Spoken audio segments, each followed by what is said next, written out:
And we are live. Good evening, everyone. Welcome one, welcome all to another episode of the Political Zoo special Sunday edition, special Sunday close, and a special new segment, which is going to take up most of our show tonight. I first want to start things off by wishing a Merry Christmas, and I hope everyone had a happy holiday with those that they care about and really celebrated the bringing together of people, peace on earth, understanding why the Lord was born and celebrating his new reign here on earth. As we move forward throughout the week, it's been pretty quiet as far as main huge politics goes. I can go off about climate change and how it snowed only on Christmas Eve and not on Christmas Day, which kind of stunk. But that is what it is. Tonight, we're going to be trying something new. Now, with Christmas and the holidays, especially this week and next, we're going to have a couple issues with getting people on. And I've been wanting to bring random people on the show and getting people's opinions and callers, but that's a lot easier said than done. Hey, Johan Eitz, what's up, my man? That's easier said than done. So tonight, we're going to try something new. For those who grew up in the early 2010s going through high school, you recognize this little site called Omegle. There we are on Omegle. Black Kitten Enterprises, how you doing? So here we are on Omegle, and we are going to talk to some random people. We're going to video chat with them and ask them what their opinions are on their issues and what they think should be done, and we can have some fun back and forths, some fun debates as we go on. So here we have our tags of politics, Biden, Trump, climate change, COVID, and COVID-19. I see we do have a couple of viewers in chat. Are there any topics any of our viewers would like to add onto that list? Or do you think we have it pretty much covered? I added a more than just politics to see if we can get certain people on, people who are really passionate about one issue or another issue. You know what? Now that I'm thinking about it, about gun control, that's a good one. All right. Yeah, that's right. We're going to go into that. I'll check back in with the chat in a little bit. We're going to start heading to the video section. Here I am. Let's go. How you doing tonight? Hello? Is my audio messed up or is it you? Hi, how you doing? Sorry, no audio. I can't have a debate. Yeah. How's it going tonight? Good. How are you? Good. You two. That is some curly hair. Thank you, my man. You two are on the air right now. I'm currently live streaming. I have a show called The Political Zoo, and we'll be talking about some politics. I'm bringing some random people on for some random debates. I hope you're okay with that. Yeah. I guess, bro. What's up? Sweet. What's going on, guys? What are you two? What are your names? Jeremy and Tiffany. Jeremy and Tiffany, thanks for coming on the show tonight. Yes. Is there any certain political issue that you two have in mind that you'd like to discuss about? Anything you're passionate about? Anything you two disagree on? I think communism is a good thing. All right. Communism is a good thing already. That's the stance we want to go with? Yeah. All righty, let's go into it. So I'm always going to play the opposite side here. So I think that capitalism is a good thing. Why don't you explain your case for communism? I just think that at a certain point, the government's got to help the people that it can. So, why would we let these people just die on the street if we can't, if we have the money to help them, Okay, that's a solid point. Homelessness is an epidemic, especially in high population areas, high concentration of population areas. A lot of areas like Los Angeles and New York that do have high revenues. It seems a little hypocritical that a lot of people are going to be living lavishly in those areas and other people are going to have nothing. Right. I definitely can sympathize and agree with that. But coming back to you as a political talk show host, I can't just agree with everything that comes across me here. A vast majority of people who are homeless usually, I don't want to say choose to be that way. That'd be like the wrong form of words. But a lot of people that end up homeless are people with a lot of addiction problems and a lot of substance problems. They're people who can get themselves out but choose not to in favor of their addiction. And I think if we come at it with a more capitalistic approach of taking subsidies from businesses and getting tax write-off from these people who are rich, like giving them an incentive in one way or another to make rehabilitation centers that work, we can get people off the street back to work and getting them back into homes. Okay. I'm gonna be honest. That communism thing was a joke. I just wanted to hear. Oh, okay. Bro, don't joke with me, man. We're having a good time. Yeah. I would say like I agree with the homelessness thing, but like that's how I would tackle the specific issue of homelessness. But just to talk about communism, I think as a overall structure, communism is not the best, and I don't think pure capitalism is the best. There has to be compromises and systems to make sure that what we do as a society is brought back down. So okay, let me think of a new one. This is a good one. Abortion. Oh boy, that's a popular one. That's a hot one. I had a girl break up with me because of my views on abortion. I described on the show, so let's talk about that. I would definitely say that the only cases where I could understand the abortion would be rape, incest, and death of mother or child. Now, I understand the argument for the anti-abortion for the rape cases because of the fact that they can go through with the pregnancy and then give the child to someone who would pay for it. That way they take good care of it. I see Tiffany shaking her head. But when he's done, I'd love to hear your opinion on that, Tiffany. Okay. I also think that since I am against abortion, that we have to put more money into foster care. I think those two are kind of like hand in hand, like the logical thinking of it. That's what we call a full-brained pro-lifer, someone who doesn't just want to end abortion. There's obviously things you have to do afterwards. Yeah, there's got to be a solution to the problem. Absolutely. So I'm in the same boat, but I believe that if you are raped, I believe that it is okay to get rid of the child. But my whole stance on the whole thing is like, so a baby doesn't get like a heartbeat until up to 6 weeks. So I think that from like 6 weeks and before then, it should be okay to get an abortion because, I mean, at that point, it's just an embryo. It doesn't really like have a heartbeat. It can't like do anything. You know what I mean? So I think that it's okay to get an abortion then. Can I offer you a counterpoint on that? Yeah, go ahead. Now, some people don't have access to pregnancy tests until around that point in the pregnancy.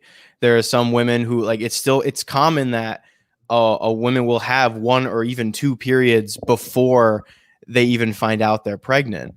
So you can have you can have a woman who at 8 weeks along say, hey, I think something might be wrong, and then test for pregnancy, and now they're shit out of luck because they can't get the abortion, even if it was in a case of rape or incest or something like that. Well, what do you say to that point? So I kind of do agree with your point, but normally when you're raped or incest is involved, I think that like, you know, what 9 times out of 10, what the outcome is going to be. So that's when, as soon as you are raped, you obviously go to the hospital and they will do the rape test on you and everything like that. So from then you can go to an abortion clinic and go see what they have to say, because obviously they're going to be able to tell you if you're pregnant or not. So in most cases, if you are raped and you know that you possibly have the outcome of taking care of a child that you have to see every single day and that reminds you of it, then you're able to go get an abortion. Now, I don't believe that like everybody believes that, obviously. Like some people, let's say they do get raped, they want to keep the kid and a family will buy it or something like that. But yeah, that's my stance. All right, cool. Now, I'm going to throw you a situation here, a scenario that I see as a possible outcome to legislation that only lets your loophole go through. Okay. I'm just poking you apart. Now, that's my job. So if that were to be the only exception for abortion, we would see a massive uptick in rape allegations. Because think about it. Woman hooks up with a man, 5 weeks later discovers, oh crap, I'm pregnant, or like actually no, after 6 weeks, because that would be a thing. So at 7 weeks, oh crap, I'm pregnant. Hey, I still know the guy I slept with. We're not in a formal relationship. We're just people who know each other. Okay, he raped me. I want to get rid of the child. We're going to see a lot more innocent men being thrown up for rape. Now, I'm not saying that that is every rape allegation, obviously. And I'm not saying that anyone who says I was raped and want an abortion is doing it maliciously. I just want that to come across to all my viewers. And I'm not condemning anyone that's had a bad time or an awful experience like that. But I'm saying if that becomes the only block, then people are going to lie to jump over the block. Would there be some kind of, there wouldn't be some kind of thing you could do to help the men that wouldn't be seen as anti-rape victim. Yeah. You know what I mean? So it opens up a whole can of worms to where that's going to be something that people are going to be able to hop over. Speaking of worms, I'm just reading chat. Hopefully we don't get a penis. We're trying really hard not to. Usually the penises don't hang around the politics tabs, but we never know. I'm quick on my fingers to click away. Wait, so are you Twitch or YouTube? So I'm streaming to Twitch, YouTube, a couple Facebook profiles, a couple Twitter profiles. I think I'm streaming on a total of, I want to say like over 100 platforms, like smaller platforms throughout like the globe. We did switch recently from haps.tv to StreamYard, so I don't know how it works. I know that radio.co usually helps us out. So actually my show is The Political Zoo. I should lead with this. You're my first ever guests on the show that aren't part of this radio network that I work for. Dope. Like I just started my show at 10:30, so you guys are my first ones to interact. So this is the show, The Political Zoo. I'm currently live on my YouTube channel, on my Twitch, on the VOP USA Radio's Twitch. Wait, so like I'm trying to find the lives. So like what would I look up on YouTube? I just look up Political Zoo and I should be on there. I am live streaming it to it now, so it should be up. Yeah, you can watch all my previous episodes. You can figure out what I think about certain things. You can see the evolution from, I think it was June when I first started the show this year. So that was cool. So, okay. So your girlfriend actually broke up with you with your view on abortion? Yeah, she called me the next day and she was like, I don't think we should see each other. And then we kind of did like on and off for a month, and then she stopped talking to me entirely. So, yeah. I can't find it. We can't find it. It's okay. I'm really unknown. I'm kind of, I'm just kidding. Look, actually, I going on a drive, so I can look up these guys instead. This link should get you who you're looking for. OP USA Radio. There we go. This is the network that I stream under here. The OP USA Radio Network. I'm one show of many. You might see some stuff you like. We have a show on heavy metal. We have a show on cars. We have a show on other politics. One of our guys who's a frequent guest on my show has a Sageway podcast. I don't know if that's under our umbrella, but I'll give a shout out to Sage Elias right now. He usually comes on my show. So are you live on the VOP thing? I should be. We just set up that website. So let me just double check. Let me make sure I spelled that correctly. VOP USA Radio. Radionetwork.com. Okay. That might not be the whole thing. Hold on. It's .business.site. When did that become that? All my links in my email still work. That's the one that'll take you where you want to go. Okay. Got it. Thank you. Got it. Sweet. Thank So you so much. Do you ever talk about your opinions, or do you just play devil's advocate to the points that are brought on? I've talked about my opinions before. If I have a guest on that'll hang out with me for the entire duration, I usually get into my opinions. I'll usually get into their opinions and we can clash. A lot of the people at VOP really kind of share a lot of common opinions as far as government overreach and social programs.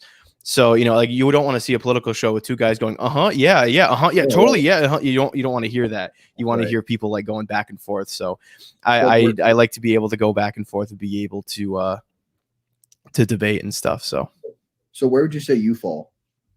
I would say I fall around center right. I would say I'm a Christian. That influences a lot of my political decisions. Right. I'm very much a proponent of, I'd rather be judged by God. So I'd rather live with God and be judged by the world than be judged by God and live in the world. Mm-hmm. So I have views that, I don't hate anybody. When I'm trying to dance around, I don't support LGBT. I love everyone. I don't hate anybody who's gay or transgender or anything. I don't hate anybody. I don't want anyone being hurt, publicly targeted, assaulted. I want no bad things to happen to anyone. I just don't agree with the lifestyle. That's just that's part of my religion. That's how I see the world. And that gets me hate, and that's fine. I know it's just what it is. Yeah. So like I go through with that, but I'm all for mitigating climate change. I'm a big proponent of nuclear power. And I think if we just went nuclear, it would solve so many problems. I was a pretty big fan of Trump when he first became president, kind of weakened a little bit as I went along, because Trump's just kind of, like, he puts on a big show, but at the end of the day, he's kind of like everybody else in power. You know what I mean? But like I did like America First. I did like, we got to bring jobs back here. I liked not having to spend $60 to fill my gas tank. You know what I mean? So like, but I'm for the rich paying their fair share, but I don't think taxes is the way to do it. So like, I say something and then the right goes, yeah, and the left goes boo. And then I say, oh, well, but like through this, and then like the right goes boo and the left goes, you're canceled for your first point. And then I don't, then no one likes me. So what? So like, how would you do it? Like, how would I do climate change? No, the rich part. So the rich part, when people say tax the rich, yes, of course we want to tax the rich, and we want to take more money from the rich and distribute it back among the people of society. But that doesn't work when you just blankly raise taxes. All that does is hurt the people who are at the upper middle class, and working class, because the way that these businesses don't pay taxes as they are is that they make a company in the Cayman Islands where you pay no taxes on businesses. And then that company provides some kind of service, whether it be data analyzation, data transmission, or something like that, for the main company in the US. The company in the Cayman Islands, at the end of the year, always charges the profit margin of the company in the US. Right. For whatever service they provide. Company in the US pays that service fee, and now the company's profit is zero. That's why I always think that like taxing the 1% wouldn't really work, because they're in the 1% for a reason. The 1% avoid taxes for a living. Yeah, that's how they're in the 1%. Yes, that is as much, if not more, than what they do to get rich and tired, like running the business, running everything. Right. So like just raising taxes and people saying, oh, we can close that loophole. You can't close that loophole without going up to the Cayman Islands and saying, yeah, you can't do business over there. Now, I could be behind a policy that's, if you're an American business, you have to be strictly an American business. You can't do business with any companies or individuals outside of North America. Right. Which I would be cool with, but that would have to be a gradual shift. Yeah, as there's huge. Yes, because there would be a lot of small businesses that get their goods from China that we would be killing, and like it would really kind of be only powering the main businesses, like the monopolies and people. If we like do that, you know, if we do that right away, it would have to be a gradual shift over. We'd have to be able to build more infrastructure. But I was actually talking to a good friend of mine the other day, and we were talking about if we were to do something like that. People would say, oh, then all those companies will leave. Everyone will leave. Everyone will, Amazons will switch their headquarters over to Sweden or something like that. No, they won't. No, they won't. Because they have billions with a B dollars in infrastructure in the United States. Are they going to pick all that up and go to China, where there is much more heavy restriction on the people who own those businesses? Absolutely not. So do you think that the price of goods would go up since the cost of labor would go up? During the transition period, it would. Do you think it would plateau? It would plateau, and then it would be eventually able to go back down, because if we were producing and harvesting and growing everything in the US with a couple of strict exceptions, it would be able to go back down, because then it's like it's kind of like how gas was cheaper under Trump, because we were opening up national pipelines. There's less transmission cost, therefore it costs less when people have to buy it straight up. So you think that the labor costs would balance out with the shipping costs? I think that it would balance it out, and I think it would get to a point where people would be able to think like, hey, our prices are a little inflated for everything. and then the natural competition of a capitalist society would say, oh, undercut, and then it would go lower and lower. Because as soon as someone who's smart figures out the prices are overinflated, they'll go down just to subcut that guy, and then subcut that guy, and then subcut, and then it'll get down to low levels that are affordable. Work will be plentiful because jobs aren't outsourced overseas. So my day job, I work in security, and I know a facility that has a purely outsourced security system. They have a guy in India who looks at the cameras throughout the night. And if someone tries to rob the place, they yell on a speaker to get away from the building. Now, like, to me, that should be illegal. That's a gross misuse of not putting Americans to work and getting this money back into the circulation. So with having companies like have strict restrictions on who they can work with outside the US, kind of similar to what Trump was doing during his time trying to bring the automotive industry back here, trying to bring the oil industry back here, that would fix the economy. And while, yes, it's not great for the planet, like I said earlier, if we bring the oil back here, prices of gas will go down, living like expenses will go down, people will have more money. And then in 2030 or 2035, when all the major car companies are making only electric cars, it'll be affordable to people because now they've saved that much on gas. Right. They're trying to get everyone to go to electric cars now. Can you, or I don't know what your status is, but can a regular, like a working class American afford an electric car because it's good? No. Like, no, absolutely not. So yeah, I like the thought of where this administration is trying to go, but I don't think that it's going the right, like at the right cadence. You know what I mean? Yeah. I think that if it does, like, back to the work being brought back from like China, it's like right now the marginal cost for having work done over there is so good that I think the only way for a company to bring work back is to be able to make enough product to where that marginal cost dips. You know what I mean? Right.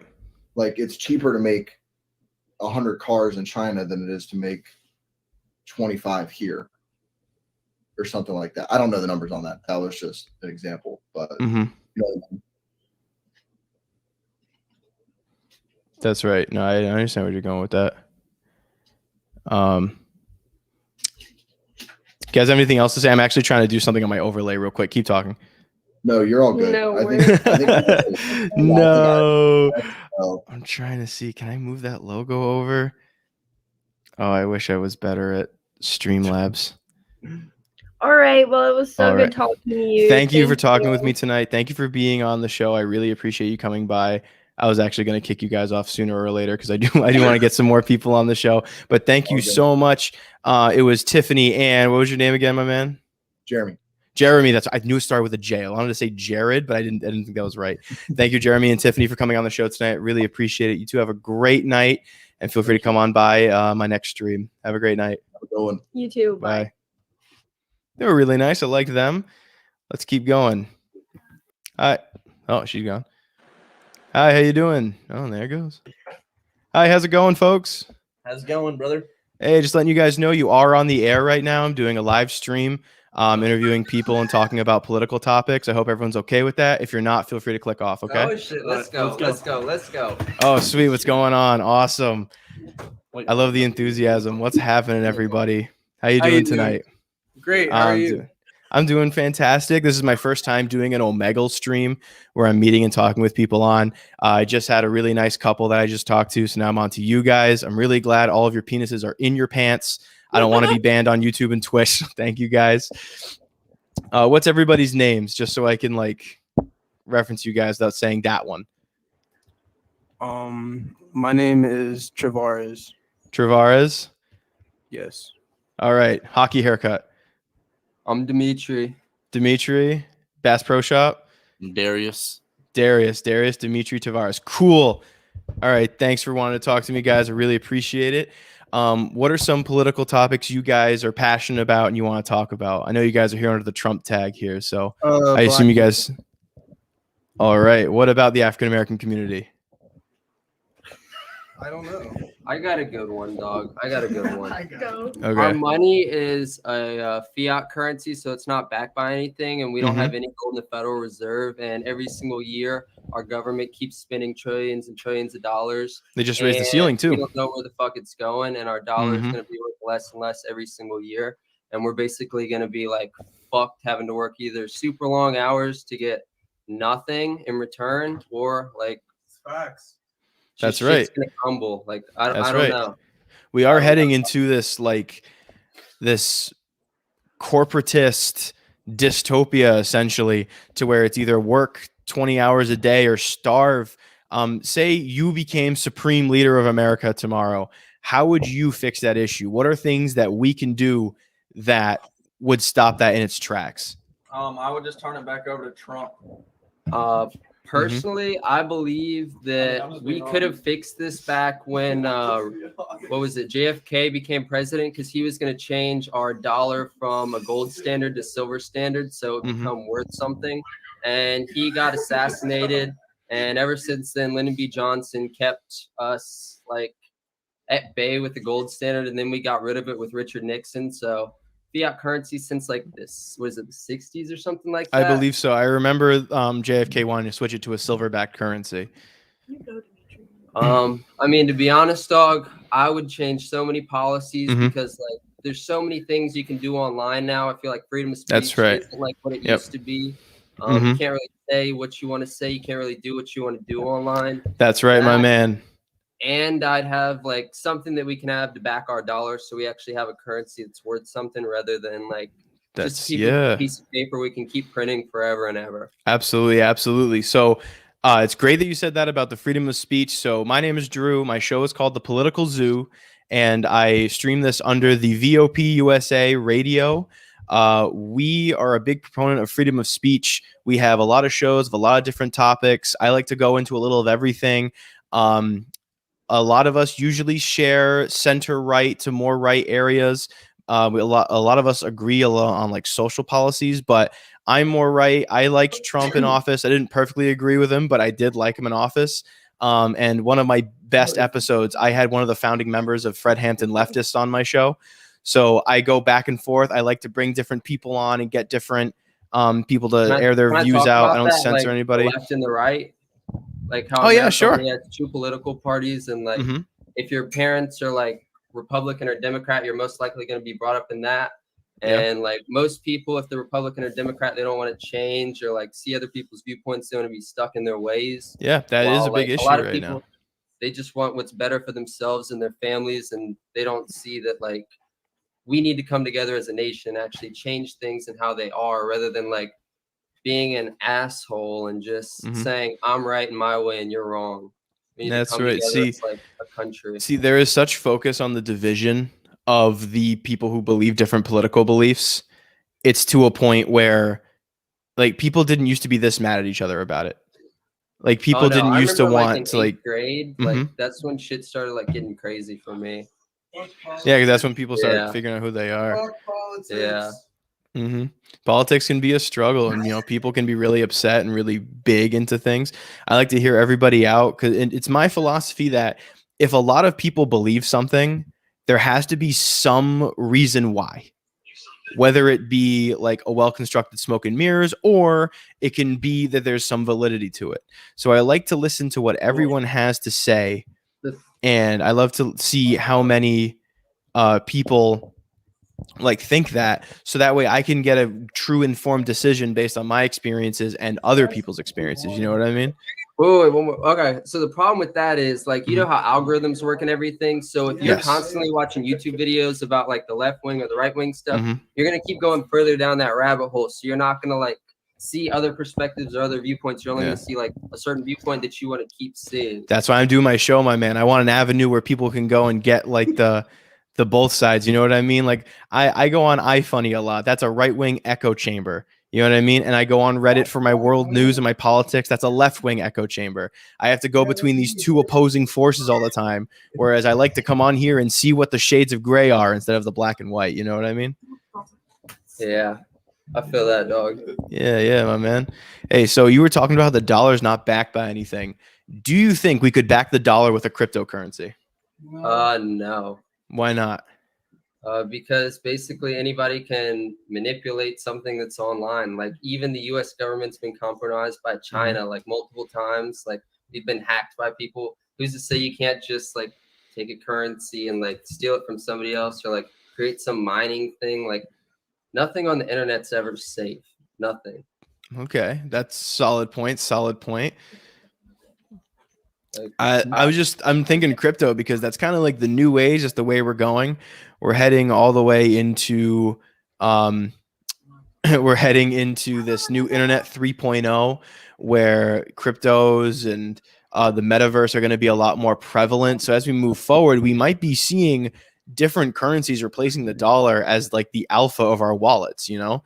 People might start the thinking only thing I would see a problem with that is the dollar's like mighty because the government can control everything, and like cryptocurrencies you see now like Bitcoin and stuff. Yeah. If you make money on that, like Joe Biden wanted to make you pay taxes on that for every dollar, or not like every dollar, but like a percentage of whatever you made on it, even if you didn't take the Bitcoin out. He wanted to do that on the stock market too. Like if you bought a share of Tesla at $400 and it went up to $600, that $200 gain, you would have had to pay taxes on that depending on your income. So like all that shit, like everything's kind of getting fucked at like some point. Like the government just wants their money, even though it's not backed by anything. They just want you to keep working and producing and making more stuff so we can just have like a better GDP and try to be the best country so we can have the dollar that's actually worth something, but it's not really worth something.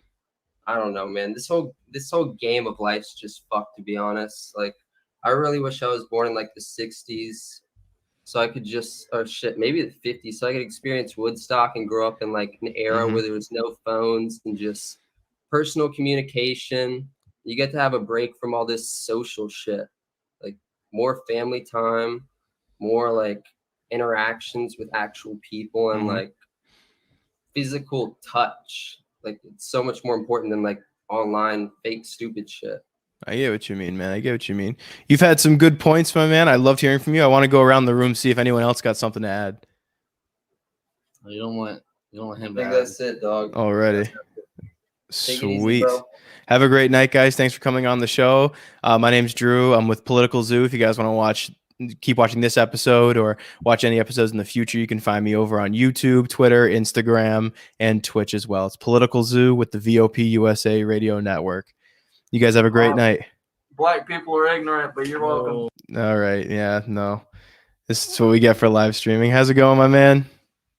Bro, why are you live streaming me? I am live streaming you, actually. I'm live right now. How many people are watching? My analytics say 5, and I have a nice comment section. I would reveal my hair, the hater, but it's crappy right now. That's why I have it in a hat. But yeah, I have naturally curly hair. Sweet, man. Curly Q gang. What's going on, man? So you are live right now. If you're not okay with that, feel free to click off. But my name's Drew. Like I said, I run a show called The Political Zoo. You're currently live. It runs under the VOP USA Radio Network. And I like to bring people in with different viewpoints and different policies and stuff, and just really kind of hear what you are passionate about. You got any political views that you really could talk about that you're really into? No, not now. I gotta go. Alrighty. That's fine. How you doing tonight? I'm doing good. How about you? I'm doing just fine. I just want to let you know you are live right now. I'm streaming this Omegle call. My name's Drew. I run a show called The Political Zoo under the VOP USA Radio Network. I thought you were like freaking sex trafficking me. No, that's sex trafficking. No, I'm political radio show is what I'm doing right now. Okay, so I'm saying that sounds fun. already, you're live on the air. If you're at any point you're not comfortable with being live, you can click off and you can go on your merry way. Just wanted to let that, I always want to make sure that's the first thing I say is that you're live. Okay. So I've been cruising these political tags, and you're the first person that I've seen under the Biden tag. Do you have any like opinions on our current president and current administration? Okay, so let me just start off by saying I only put that because it's like the most trendy thing on Omegle. Okay. But as far as our president, I respect him as a person, and I like him. I definitely like him better than the last president, but I'm kind of moderate. So I do have Republican viewpoints, and I also have liberal viewpoints, but Alrighty. I lean more liberal side. Okay, that's fine. You know, we all have our influences in life and our own experiences that get us where it is. Yeah. I'm still young, you know, I'm like 17, so I still got like some time to experience. Yeah, exactly. And you're never locked into anything, you know, you're never like hard one way, hard the other way. There was people that, you know, voted for Obama that voted for Trump this time. There's people that voted for Mitt Romney that voted for Biden. Like, it's, you know. Yeah, go by the issues instead of parties. I respect that. Yeah. Are there any specific political values or beliefs that you can really talk about that you're really passionate about? Okay, so for one, immigration. Like, I have a lot of immigrant family members. Okay. So that was like a big thing because I can't remember like what all he was saying, but I know my friend sent me like a video when like Biden was talking about like everything that he was gonna do for people of immigrants and like all that, and just Trump treated immigrants fairly bad. So I didn't like him for that. Okay. And so I'm at the age where I'm not working. I don't care about taxes or anything yet. So I think that's another reason why I'm like more liberal, because I don't care if I have to pay someone's unemployment check, all that stuff. So like, because you don't care, the millions of Americans should just pony up? I don't think everybody has to work. So I don't care if I have to pay them. Does that make sense? Who wouldn't have to work? Like what would give the parameters to people to not have to work? People that aren't able to work. Like if they medically do not have the ability to work. Okay. Which that's fine.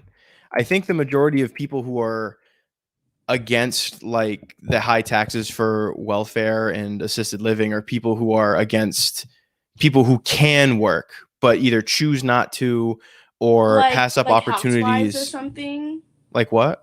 Like housewives or something? Not housewives, more like people who are like, say they work like unofficially as like a drug dealer or a drug runner or something like that, and they are getting an income, but they're taking advantage of the system to then get a welfare check on top of that because like they're not working. Yeah, I don't agree when people quit their job and just use the unemployment checks that are coming in instead of working. Like they're just living off that and not working. But people that physically don't have the ability to work, I don't care if I'm paying their monthly, whatever. Okay. All right. So let's go back to the immigration topic you brought up. So I assume you're not a fan of the wall. No. Alrighty. I think it like, you know, it divides families. I don't think that's right. Because, you know, that like I had family members that literally like swam here. Okay. Like, that's a big thing. Well, I mean, I think a vast majority of people in the United States are descendants of immigrants. I know in my family, both my mother's and father's side came over to the U.S. Can I just run this statistic by you though? And this is like, I don't like separating families. Obviously, I don't like children being arrested and separated. I understand that.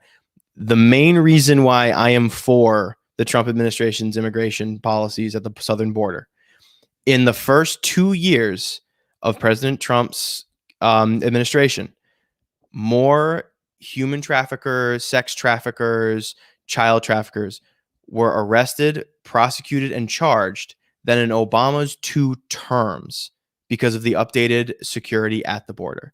More people have been taken out of harm's way in just half of Trump's like term from 2016 to 2020 versus Obama's entire 8.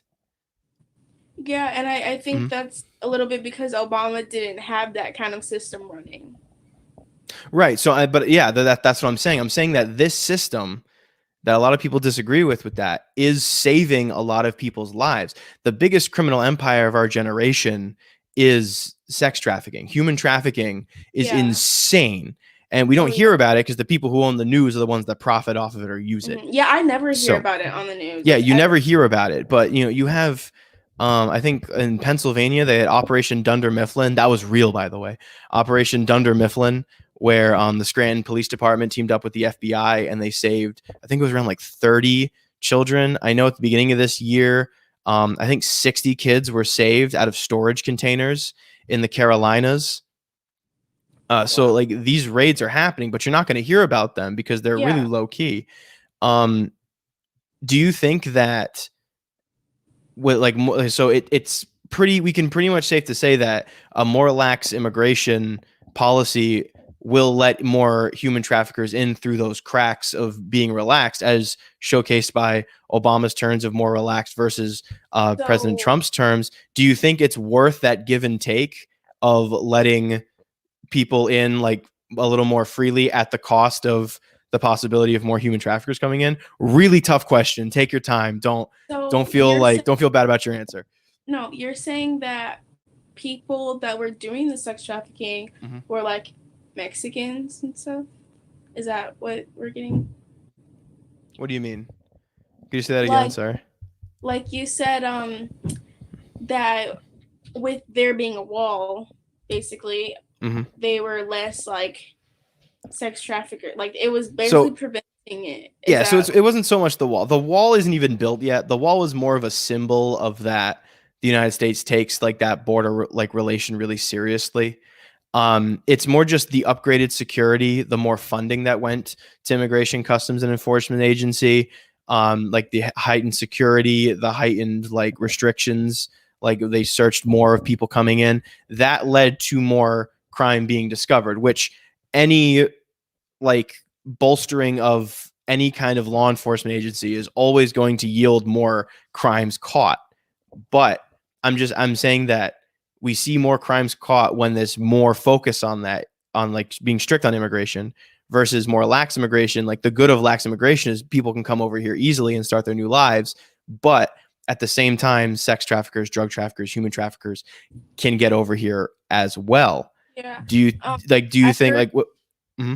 I heard there was like a thing with there being that system that there's like less like illegal drugs being over here, and I thought that was a good thing. But it was just like kind of the whole like families thing, like that sucks, because I had a friend that like her dad was like deported and they like can't spend like their holidays together, and I just like she had to spend like Christmas with me, and I just felt like that was like pretty upset. Like, are you in Mexico right now? No. Oh, okay. What do you mean? Oh, I'm sorry. We were just talking about Mexico, so when you said like couldn't spend it in there, I assumed Mexico. I apologize for that. Her dad is there, and like she lived with her dad. Okay, yeah. Okay. Yeah, well, it's a really tough situation, and like I wish we could have complete open borders and just everybody could go across. I'd be cool with that, but people take advantage of different laws of different lands, and people are running children up through the border. So that's why I stand the way I do. But I do hear you, and I do like that sucks, man. Like I don't want to separate families. I don't want kids having to be like put in a foster home and wait 30 days before them and their entire family are deported. You know what I mean? Yeah, I have a question for you. Sure thing. Go ahead. How do you feel about vaccine? So the vaccines. So I currently have not been vaccinated. I haven't had anything. I would like to see the more long-term effects, and it takes between 3 and 5 years to get the full understanding of what a long-term effect would do in the vaccine. I'm a Christian, and I base a lot of my political views based off of that. And with the government's enforcement of it, it's getting dangerously close to the mark of the beast territory.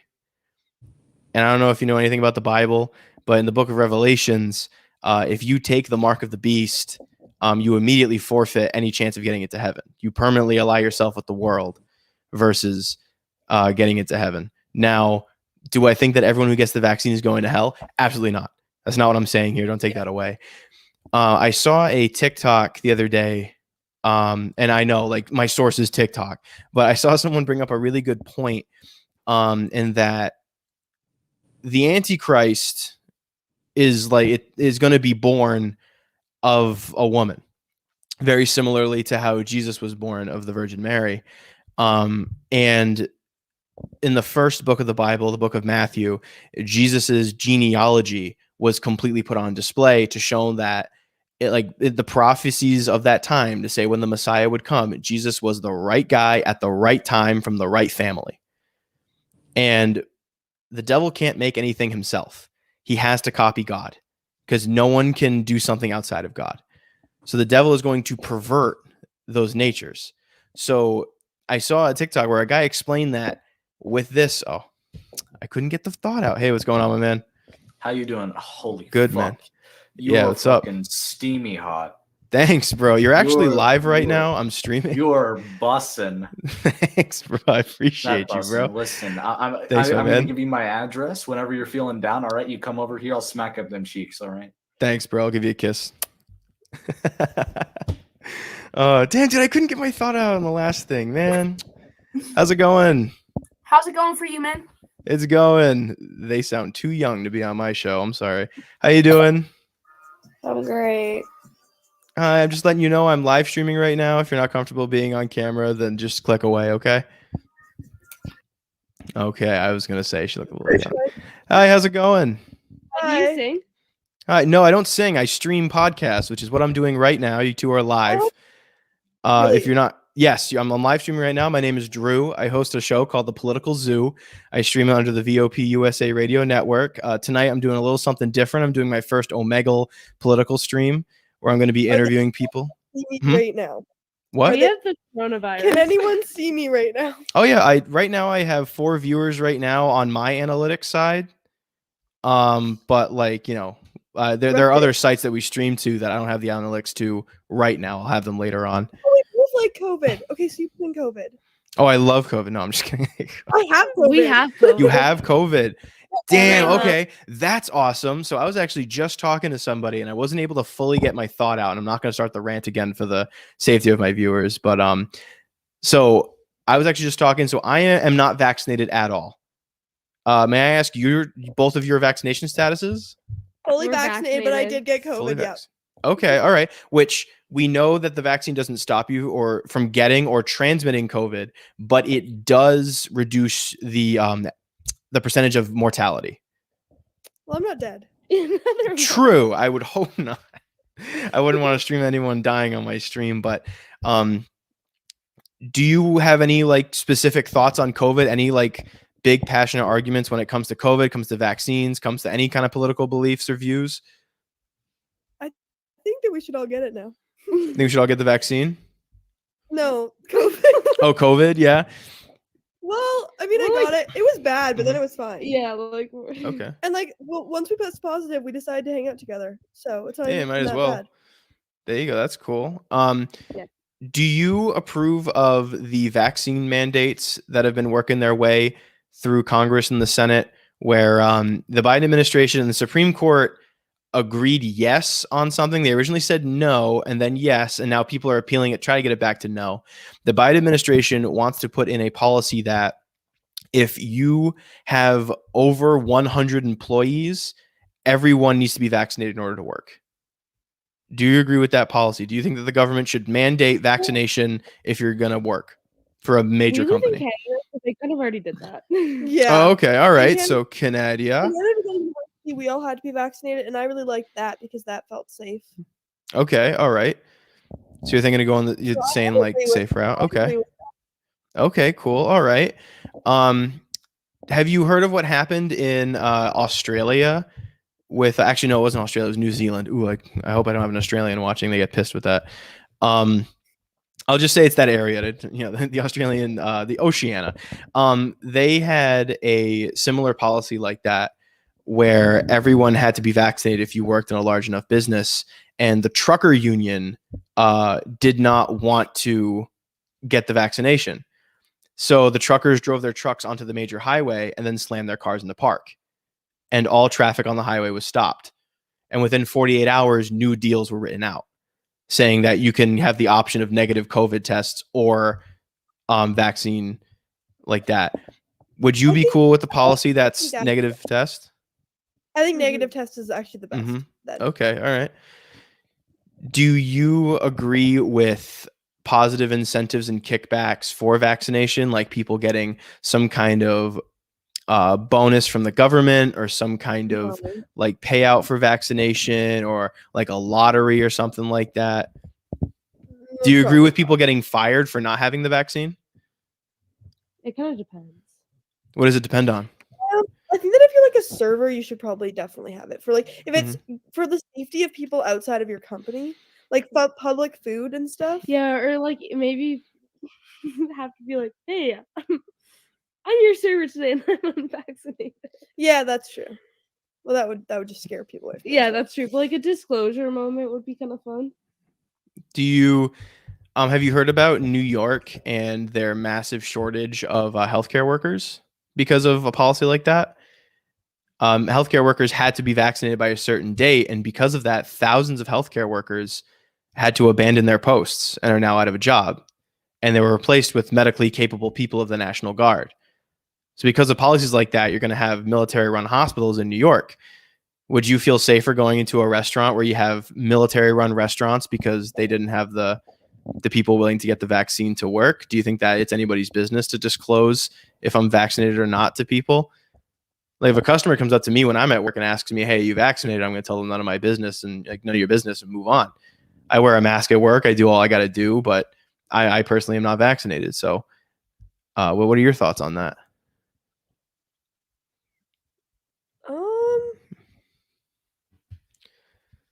I don't know. Okay, wait. There's a lot of people like it sucked that they put such a firm date down for healthcare workers and then we lost healthcare workers. Like that could have been done better. But I think that it's important for everybody. I think that you should be able to apply for like when you can apply for like the reason. It depends on why you aren't vaccinated. If it's a medical reason and stuff like that, then that should be like looked past. And if it's a belief reason that's non-religious, then that's harder to look past. Well, isn't it my right to say what goes into my body? Does the government have to mandate what I put into my veins? I don't like the mandate. Like, I think that it's just like, I like the mandate. Like, you can't force, respectfully, sorry. Okay. Head. It's Like, okay. Yeah, that's fine. And that's like, I think the mandate is kind of stupid, but like, just because like, and also like, I just think the pandemic kind of had to do something. I'd rather not have to force anybody to get vaccinated, but like, I also don't think the mandate is forcing anybody to get vaccinated. I think that if you're being if it were to go through, it's between your job or getting a vaccine that you either don't trust or have a religious reason to not take or anything. It's essentially saying, hey, do you want to pay the bills and live this month, or do you like want to not have this shot that you're against? Well, and that's why they did that, to get people who weren't going to get the shot to get it. But that's essentially an ultimatum to where it's saying like, hey, you're going to be out on the street. You're not going to be able to afford food or a roof over your head or electricity or water unless you get this shot. To me, that seems a little sketchy. That's literally saying, hey, like go homeless or get this shot. Yeah. Do you think that that's fair for the government to put someone in that position? Well, you'd have to choose a different lifestyle. You would have to find a different job if your job didn't allow for that. Okay. So like, I have to completely radically change the passion of my life because the government's telling me to. Well, why don't you want the vaccine? What if I have a religious reason or I have some kind of, non-trust reason? The reason I don't have the vaccine is we don't know the full effects of the long term. It takes between 3 and 5 years of vaccine to be out before we see the actual effects and we get more data and stuff like that. I'm fully vaccinated from when I was a child. I didn't grow up anti-vax. I got my smallpox vaccine and my polio vaccine. Like I have every vaccine and like I'm fine with that. What? Like if you had kids, would you get them would you get all their shots? Oh yeah, I'd get them their shot. Of course, yeah, I'd get them their shots and stuff, and that's, I'd get them like the polio shot and everything. The COVID shot to me though, it something in my gut doesn't feel right, and I was trying to explain it to someone else, but I am Christian, and a lot of my beliefs are based on my Christianity, and this to me, with the government really pushing it and saying you're getting this vaccine or you're not working, to me that feels dangerously close to the mark of the beast territory. and I don't know if either of you two know a lot about the book of Revelation in the Bible, but if you accept the mark of the beast, you forfeit any chance of getting into heaven. Like, you are permanently allied with the world, and that is it. That is one of the unforgivable sins, is taking the mark of the beast, which it's only available in the end time. It's not something you can do accidentally. It's something that you willingly do. So with me, like, being that way and seeing that, it's said that you need this to buy or sell, to work, to live. You need the mark of the beast. If you don't take the mark of the beast, you're going to be persecuted. If you're a Christian, you're going to get persecuted. If you say that Jesus is Lord, you're going to be persecuted. So to me, seeing the government pushing on this, and like, it's not as extreme, but slippery slopes thing. You know, what are we going to be in 5 years? To me, looking at this government saying, hey, get this shot or you're not going to be able to work, buy, sell, buy food, electricity, roof over your head, that seems a little mark of the beast-ish to me. And that makes me really wary about getting the shot before I go in and say, oh yeah, I'll take it. You know what I mean? I don't think it is the mark of the beast in itself, but I think it might be some kind of mental conditioning for it, or some kind of way to get people to easier take the mark of the beast when it's time. You know what I mean? I don't know how much you know about like the faith of Christianity and stuff, but that is like that's like a big deal. You know what I mean? Like, you know, I'm cutting back on my sins. I'm trying to like have a better relationship with God. I don't want to mess it up by doing one of the things that's unforgivable, you know? Yeah. Mm-hmm. That makes sense. I think the thing with vaccines is that like I don't think the government wanted to do that, but then I think it's kind of like the sacrifice you have to make is that nobody knew what was in the vaccine, and we all knew that it was like a risk to take, but we were all kind of taking the risk as a society to hopefully be doing better because, you know, people we cared about were dying, like older people were dying, and so it was like you had like getting the vaccine might have been like a risk, but you were taking it to hope for better. Yeah. Maybe just because I'm American and I don't trust my government at all. But to me, that's like, oh yeah, they want to push that. They want supreme subjugation. There's no doubt in my mind that any government doesn't want like their people to completely submit in a totalitarian like aspect. Like every person would love to have the feeling like they are God. Like the only person that I've ever seen throughout history that doesn't want that is George Washington, because he willingly stepped down after 2 terms and said like, that's it, I'm retiring. Like, this is how it should be. Like, he set the precedent going forward. But like, yeah, to especially this administration, like in America right now, it's like, yeah, they definitely want full control. I don't know how it is in Canada with with Fidel Castro's child in charge. Have you seen that? Have you seen that conspiracy theory? No, but it does look like it. No, if you shave Fidel Castro and put his face next to Justin Trudeau, he looks just like him.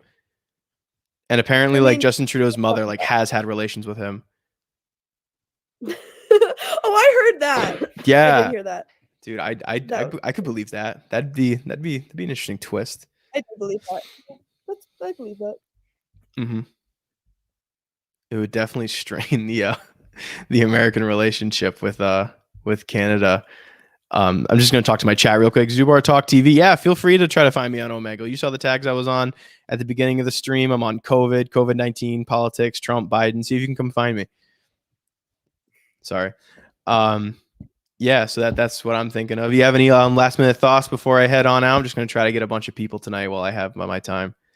No, I think we're good. All right, sweet. Thanks for coming on the show tonight. I really appreciate it. I'm Drew. My show is Political Zoo. If you want to catch any future episodes or watch my past ones, just look me up on YouTube and Twitch. You'll find me. I have a purple logo with a bunch of animals on it, and you'll see me and just talking about a bunch of different stuff with a couple of different guests. Have a great night, you two. Thanks for coming on. No problem. Have a good night. They were cool. That was fun. All right, next. Hey, how's it going? Oh, okay. Bye. Hey, what's going on, my man? The Jews control the world. All right, and we're out. It's the internet, man. That's what happens.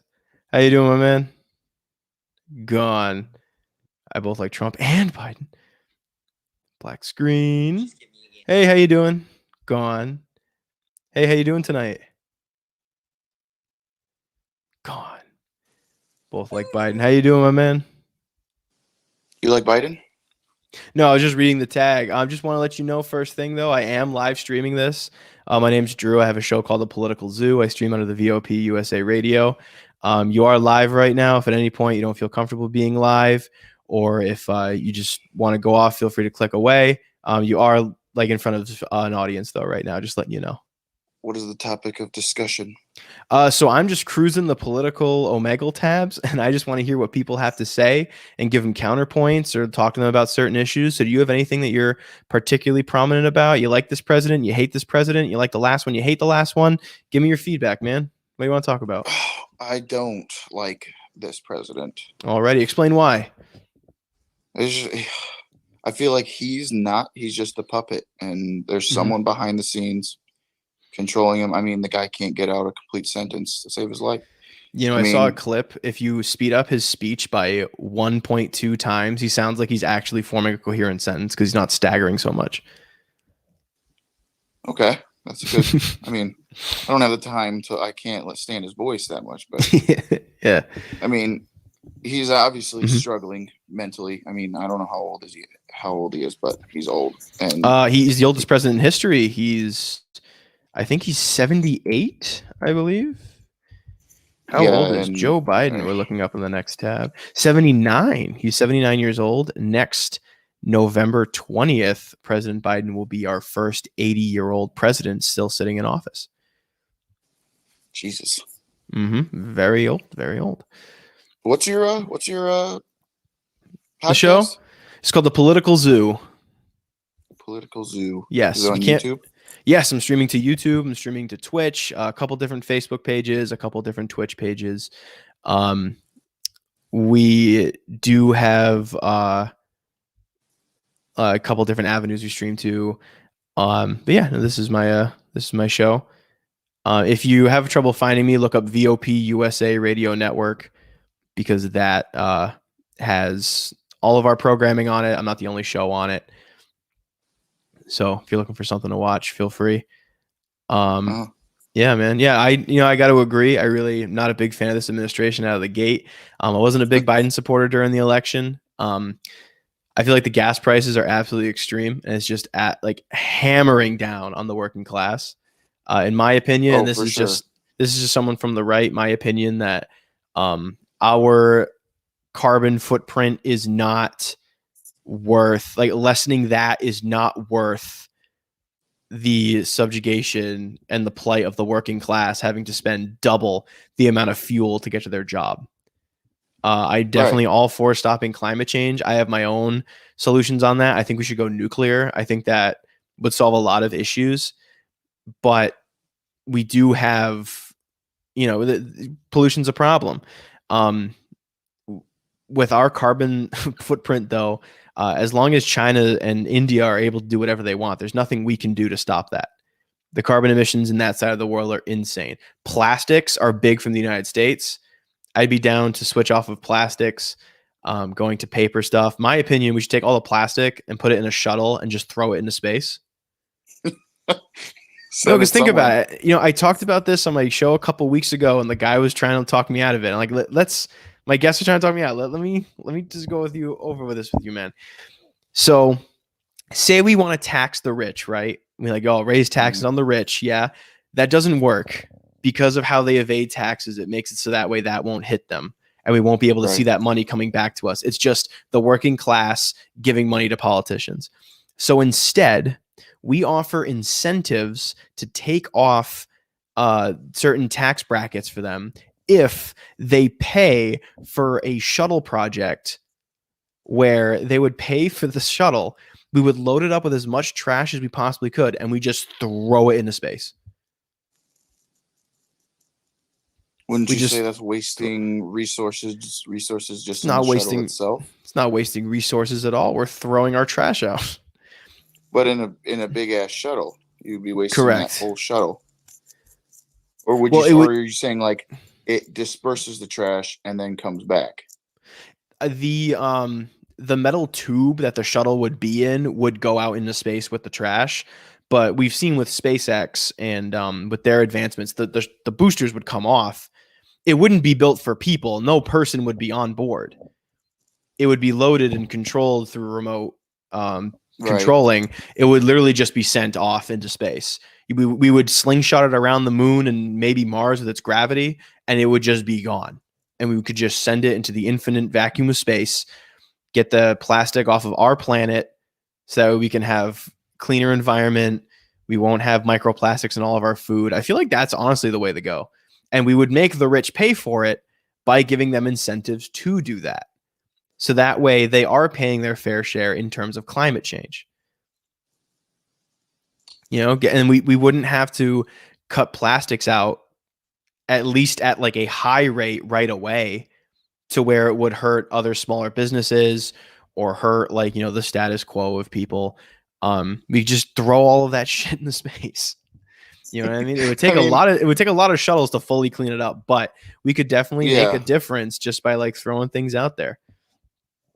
Or just be more stern on recycling. I mean, I get your point, but at the same time, there is a lot of plastic on Earth. Yeah, there is. A lot. It would take a lot of time to be able to fully do that.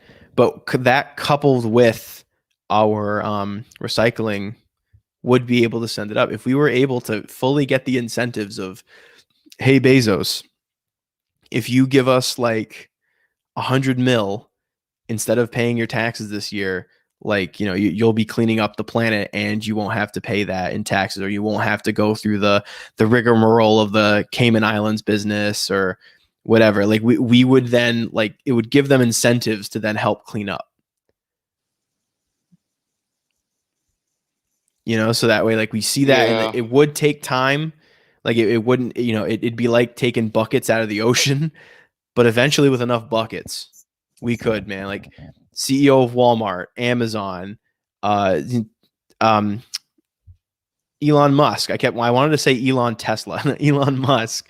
We have all these rich people that they want to do good, and especially Elon Musk with his scientific advancements in SpaceX, we can put that to work to clean our planet. So instead of us hopping on these shuttles to go to Mars after we let our planet go to shit, we can use that to help clean us up. And we can keep it going, you know what I mean? That's true. Yeah. Yeah. Yeah. Thanks, man. Do you have anything I've never, that's like a whole new topic. That's never even crossed my mind before. Dude, right? It's something completely out of left field, but it's something that with enough R&D, enough people behind it, it might work. Yeah. Yeah, my man. Yeah. There we All go. right, I gotta man. go to You have a bed. great night. Have a good one. You I'm too. Drew with the Political Zoo. Have a good night, my man. You too. All right, new person. Loading. There we go. It's that guy. How's it going, my man? You got the fuck. This looks better than Steven Crowder's videos. It's funny because I'm actually streaming a political podcast right now. You are live on the air. My name is Drew with the Political Zoo, and I'm just going on Omegle trying to find people that are passionate about certain political beliefs, and I want to interview and possibly debate. So it's funny, Steve Crowder, because I'm not gonna show my cock, so don't worry. All right, thank you, man. I appreciate it because I am streaming to YouTube and Twitch right now, so that's big. How do you manage the? Yeah, it doesn't happen often, but it sometimes does where people show stuff on here. So I got my finger on the escape key at all times. I mean, I wave my hands a lot when I talk like that. That's when I think, okay, no one's probably going to whip their dick out. But I do have my finger on the escape key. If I'm running in and I see somebody, I click off. I've already had a couple people, like, as soon as they see me, start screaming, like, the Jews control the banks. And I like click off, or someone like screamed black people at the beginning of their thing. And I'm like, all right, we're going to get out of here. Like, I actually asked him, like, what about the African-American community? And then he left. Are you left or right? Which side? I would like to say that I'm center right. I agree with a lot of the things that the right says, especially stuff during the Trump administration, but I don't want to live in a corporatist dystopia. So I'm all for a redistribution of wealth through different means and all that. Because if we keep going the way that they want to, we're going to be fucking Blade Runner. They're going to see nothing wrong with it. Oh yeah, no, exactly. And I just got off a call with somebody, and we talked about climate change, and I was saying, instead of taxing the rich to like help them do climate change, because they jump loopholes professionally. That's their job, is evading taxes. Yeah. I was saying we just throw our plastic into shuttles, like space shuttles, all paid for by these big companies with like rewards and kickbacks for them to do so. Yeah. And we throw all that plastic into space. And we just never have to deal with it ever again. I think that would be like, because also we could also send like satellites and stuff to get data as well. Yeah, we along with could some of the trash. we could literally just be like, all right, space run, put all the trash on it, put like a microchip on it that'll track whatever, and you can send it up. So we were actually just talking about like trying to get how would we get the money from the rich back down into society, because the way that the taxation works would not do it. When people are like, we're going to raise taxes on the wealthy and we're going to raise them up, the wealthy people aren't going to get taxed because they know the loopholes how to do that, how to dodge and weave and get around that. That's only going to hurt small business owners and the working class. So in offering organic incentives to where these people want to participate in a capitalistic structure that'll benefit them, they will be able to contribute and things will look better just entirely based on them giving money to projects like that individually instead of just give it to the government and we'll worry about it. You know what I mean? Yeah. Yeah. I am of the left. Mhm. I used to be like really right and just edgy when I was younger. Yeah. We all had that phase, my man. Yeah, when I was like borderline gonna buy Crowder's mug and take it to school just to piss off the teachers. Yeah. No, I remember someone the took a Ben shit Shapiro on me. phase, bro. We were all like, yeah, stay mad. Like, yeah. I stay remember mad, that. bro, I remember but, that. like, We all went through that.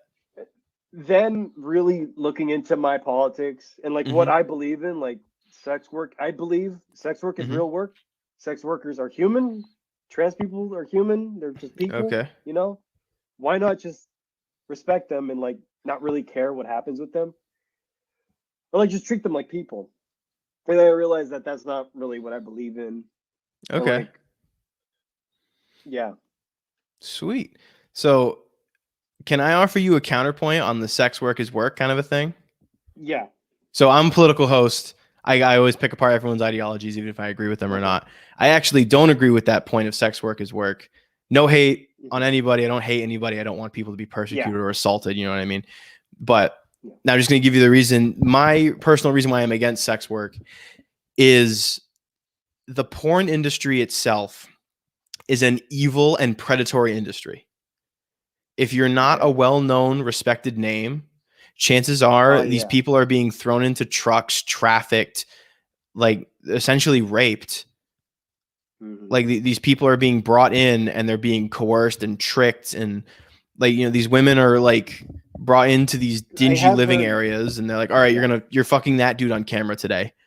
And, you know, and like I heard horror stories where oh yeah, they get told like, oh, we're gonna do this scene. They're like, okay, and they show up and it's like, there's 3 guys. If you don't do this scene, I can't promise you're not gonna get more work later. So you might as well just do it now. That happens a lot. It's And like, well, they're not prepared for that. They didn't sign up for that, but they're kind of forced to do that. You know? The Girls Do Porn scandal. For I think that was like 2 years ago or 3 years ago now, where there was a website called Girls Do Porn. It was very popular and prominent, where these producers would go on Facebook and essentially like target amateur models and would send them DMs and say, hey, like, we like your work. We're a big name, like, you know, modeling agency. We want you to do some very tasteful bikini shoots. And then they show up, they get flown out first class. They go to a hotel suite and then they tell them, okay, take your clothes off and you're going to be screwing that guy. And then they're like, oh, I didn't sign up for that. And they're like, well, then you're going to have to reimburse us for the flight, for the hotel suite. And, you know, don't worry about it. This is only going to be shown in Australia and some sections of New Zealand. And then some of these producers went so far as to put DVDs of one of the girls' scenes into her father's mailbox. Oh, that's fucking yes. terrible. So, and I know and people say, oh, that's an isolated incident. That's not the standard. It seems that is at the majority level, because high level, it's very high production. There's probably not a lot of that going on. But at any other level, that is something that goes on. And the people who were behind that are in jail, I think, for like 40 years or something like that. Like, they're in jail for a while. Yeah, they were justice was done. But with this big rise in OnlyFans and sex work and stuff, it's essentially bolstering the system to where people like young women around the age of 16, 17, 18 are going to look at that and see that as a viable option, and more likely than not get involved in something to where they're going to have to go through an experience like that. You know what I mean? Like it's setting up this system of like, hey, join the system. You do it on your own. You do your own thing. But then they're going to get money from that. It's like, hey, if you bring a dude in, you'll make more money. So then they bring a dude in and do more. It's like, hey, if you work with this label, you'll get to do an exclusive scene. And then, you know, it's going to be setting up a lot of young women for some pretty terrible experiences. I think it was Lana Rhoades, I believe it is. Lana Rhoades on a podcast talked about her first ever scene, or like one of her scenes she had to do. Now, and they say in the porn industry, you have to do some gross stuff or stuff you're not comfortable with to move forward. I don't think that's fair to have to ask someone in a work environment to do that. And like Lana Rhoades, like I believe it was Lana Rhoades. She talked about it, and she was crying talking about it. She had to hold back tears. And like the scene was like she had to like throw up and like eat it and like do disgusting stuff. Yeah, right. You have to do that. So the reason why I'm against sex work is because you're putting women in these awful situations, and it's bolstering this industry. There's this company called MindGeek. They're essentially the monopoly owner of porn. They own every like major porn site. They are like getting profits from people who are like women who are deciding, hey, I can get into this industry. Well, and it's not just women, but like women are the primary like workers in that force. So like they're cool with that. Remember a couple of years ago, the great purge of Pornhub, because Pornhub deleted all the content that wasn't verified because there were underage users on the app, and they knew that. And after months of like telling them to take it down, they only did something when lawyers got involved. They know this is happening and they don't care. So, and that's not me saying if I see a porn star on the street, I'm going to scream at her and swing at her. Like, like it's the people higher up. I understand that. But when you say like, yeah, sex work is work and don't care about it, I care, because it's like you're going to get some high school girl who thinks she doesn't have a way out, and then she's going to go and have to do some unspeakable, horrible things that are going to keep her up at night for the rest of her life. You know what I mean? The way I see sex work, the way I would want it to always be is like just the one person, let's say like Tom wants to do it or whatever. He makes his own OnlyFans. He owns that account. He gets to choose what he does. I don't want like a company at all being involved in it, because obviously they're going to want profit that way, and they're going to want to force people to do stuff. But if it's one person owning that and it's just their fans paying them, I don't see a problem with something like that. The thing is that will evolve. Yeah. Sorry. No, keep going. You had something else to say there.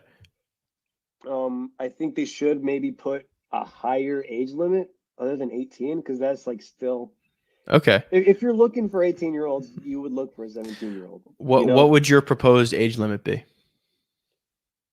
Honestly, maybe 21. 21. Okay. Like, have to be verified. You own that account. Like, having it to be official. Okay. You know? And that's gonna be like almost impossible with how easy videos are to upload anywhere. But like, yeah, I would want sites to be just having their personal account, maybe giving money to the, because like YouTube takes profit a little bit from your money, and just like that, how that works. If it's just one person on their account doing what they want to do, I don't see a problem with it, as long as they're of age or older, preferably older than of age. Okay. No, that does make sense, and that's a solid point. I do agree with that, because like you said, if someone's looking for an 18-year-old, they're going to look for a 17-year-old to then say in a year, like, hey, you want to try that out? Like I said, though, like my big thing is with that individual stuff, someone's going to see the opportunity of, hey, maybe we should form a group and we can make more money, or maybe I should join this record label. Kind of, you know what I mean? Like, it's kind of like GarageBand versus label signing. Yeah. Like, you're not going to be involved in the scummy practices of the label, but you're not going to get anywhere that'll make you money unless you're like someone who's like really big, like Belle Delphine, or like, all those other people. I don't know who's on OnlyFans. Like Belle Delphine, I only know because she's in every like sphere. yeah, memes and stuff. Yeah. But yeah, it's I don't know, to me it's a dangerous industry that like I'm a Christian. I base a lot of my views on me being a Christian, so I'm against it entirely. Okay. But like, the only way it would be able to be like completely ethical you would have to have heavy government intervention, and that would piss people off to the point where it's like, oh, I got to be a government agent so I can, oh, we can't have sex on camera without the government agent in the corner watching to make sure it's not rape. You know what I mean? Yeah. And like you would get a lot of pushback from that, and then people would also be saying like, oh, I'm free to do what I want. I don't need the government to tell me what to do, even though it's for like their own safety. But like, who's to say what's their own safety? Is that up to you to decide or the government to decide? So I kind of understand that, because it's going to be very hard to want to do just because there's always going to be the websites that let anybody at all upload. Oh yeah, there's always going to be like full crowd upload websites like with low moderation that let you post anything. I mean, you can go on 8chan on the deep web and stuff and find people. Oh God, no. So yeah, right, yeah, you can do that. So yeah, no, it's definitely a tricky topic, man. It's tough because people make a lot of money from doing that. Anything. What? It's tough to talk about because like, even if we come to like, okay, the very personal, very official, very verified, older than of age, so it's like no creeps or even like near it. We can't do anything about it. It's like very hard to even like. It's like an impossible thing to like. The other site and have a very. Yeah, prostitution's the oldest profession, like you're always going to have women that are willing to do that or men that are willing to do that too. And like, especially in today's day and age when everyone has a cell phone and everyone has cameras, like how many pictures of like underage girls are there because they're taking nudes for their boyfriends? You know what I mean? Like there's a lot of like unintentional, like illegal material that's out there. And if someone has it, like they have it. And you can't, on the internet, nothing's truly deleted. You never know who's able to get a screenshot of it, who is able to grab it. People are always trying to figure out new ways to screenshot on Snapchat. People are finding out new ways to do everything. So it's, it's something that just, there's too many what ifs and variables for me to be comfortable doing it at all. But I see what you're saying with how like, these are people, and that's something I totally agree with, man. Like I'm not gonna, like I said, man, I'm not gonna like assault someone over that. I don't condone violence on my show or anything. Like that's stupid. Yeah. You know what I mean? They're just doing what they think is best for them. But like that's from my experiences and from my viewpoints, that's what I see as like, oh shit, that's why I don't want that to go forward. Yeah. But that's like, the worst because of the tricking. Yeah, the tricking and stuff, and like. Yeah, but like I understand though, it is a big profession. It's profitable. Like, you're never gonna have someone who's not gonna want to see or watch. Yeah. It's like it's like Twitch streaming. It's like it's viable for some people, Some people, it's their whole career, it's everything. YouTube, it's their whole career, it's everything. Others, they just post and not a lot of people see it, and it's always gonna be there, Yeah. That's why I feel it's a little more I don't know if I'd say damaging, but more like dangerous. Like if I started doing it and it didn't take off, there'd be like maybe 100 people with my pictures that they have saved. Yeah, no, you never know. Yeah, there are definitely women who tried OnlyFans for a little bit and then decided it wasn't for them, or they like they came to a realization that they thought was wrong, but now their content's out there, it's saved. Yeah, like if they had any, I think even if you met somebody in like, if it was like a cousin, like a friend or some like a work friend or someone, if you knew they did it before and they stopped doing it, you wouldn't bring it up and be like, oh, why'd you do this? Why'd you do that? Yeah, but some creep would. That in your real life. That's the thing. Some creep would. Some creep would see that. Send like it to their dad or like their boss. Yeah. No, I know an account just from like, because I go throughout like these accounts. I read like articles on this. There's this account, this young woman who's like aspiring to be an artist, like a painter, and to pay for her sister's schooling, she did OnlyFans. And like when she switched her account over to like art, and she like completely left the OnlyFans life. She said like after like a year after not doing OnlyFans, she's still getting people saying when she's coming back, and people who are like, come back, like give me more, and throwing her own pictures back at her. And she's like that's the life that you're gonna get when you submit yourself to that. And like I think that sucks, and I think that's weird, but you can't legislate society, and you can't like go for a societal change in like terms of politics and the government. So it's something where it's like if they're gonna do that, exactly, exactly, you can't uncreep a creep. So if that's gonna happen, you know you're probably better off not making that deal with the devil, even temporarily. Yeah, but that's just my opinion, man. I just wish we were like in a world where it's like, hey, I stopped doing it. Don't harass me. They're like, okay, well, thanks. Yeah, no, thanks for what you did. We'll move on, you know? I think in Men in Black, he said, a person is calm, cool, and collected and can understand and do whatever, doesn't care. People are crazy and frantic and will freak out.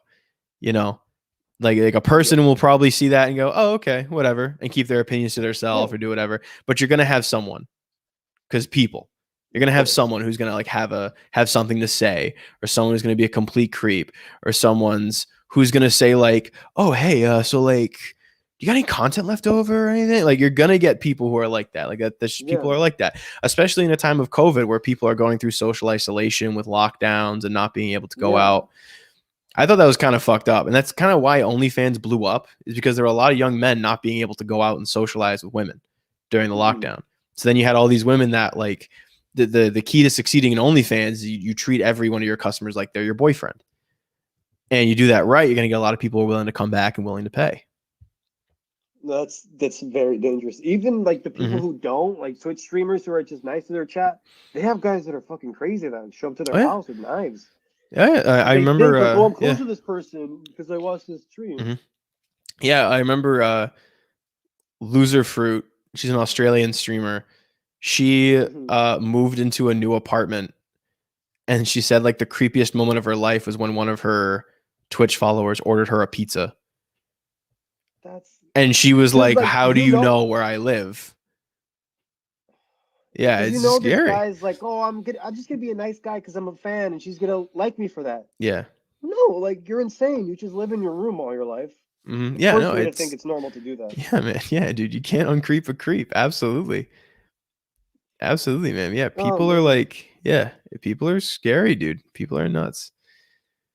Yeah, man. Sorry to like. Do you know who Too Mad is? Oh, of course I know who Too Mad is.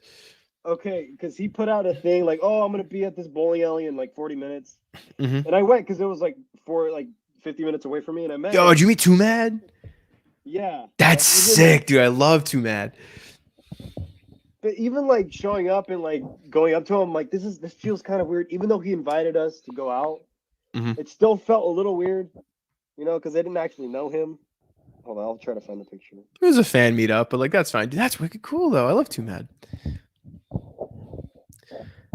But like that's different than like, oh, that's awesome, dude. Yeah.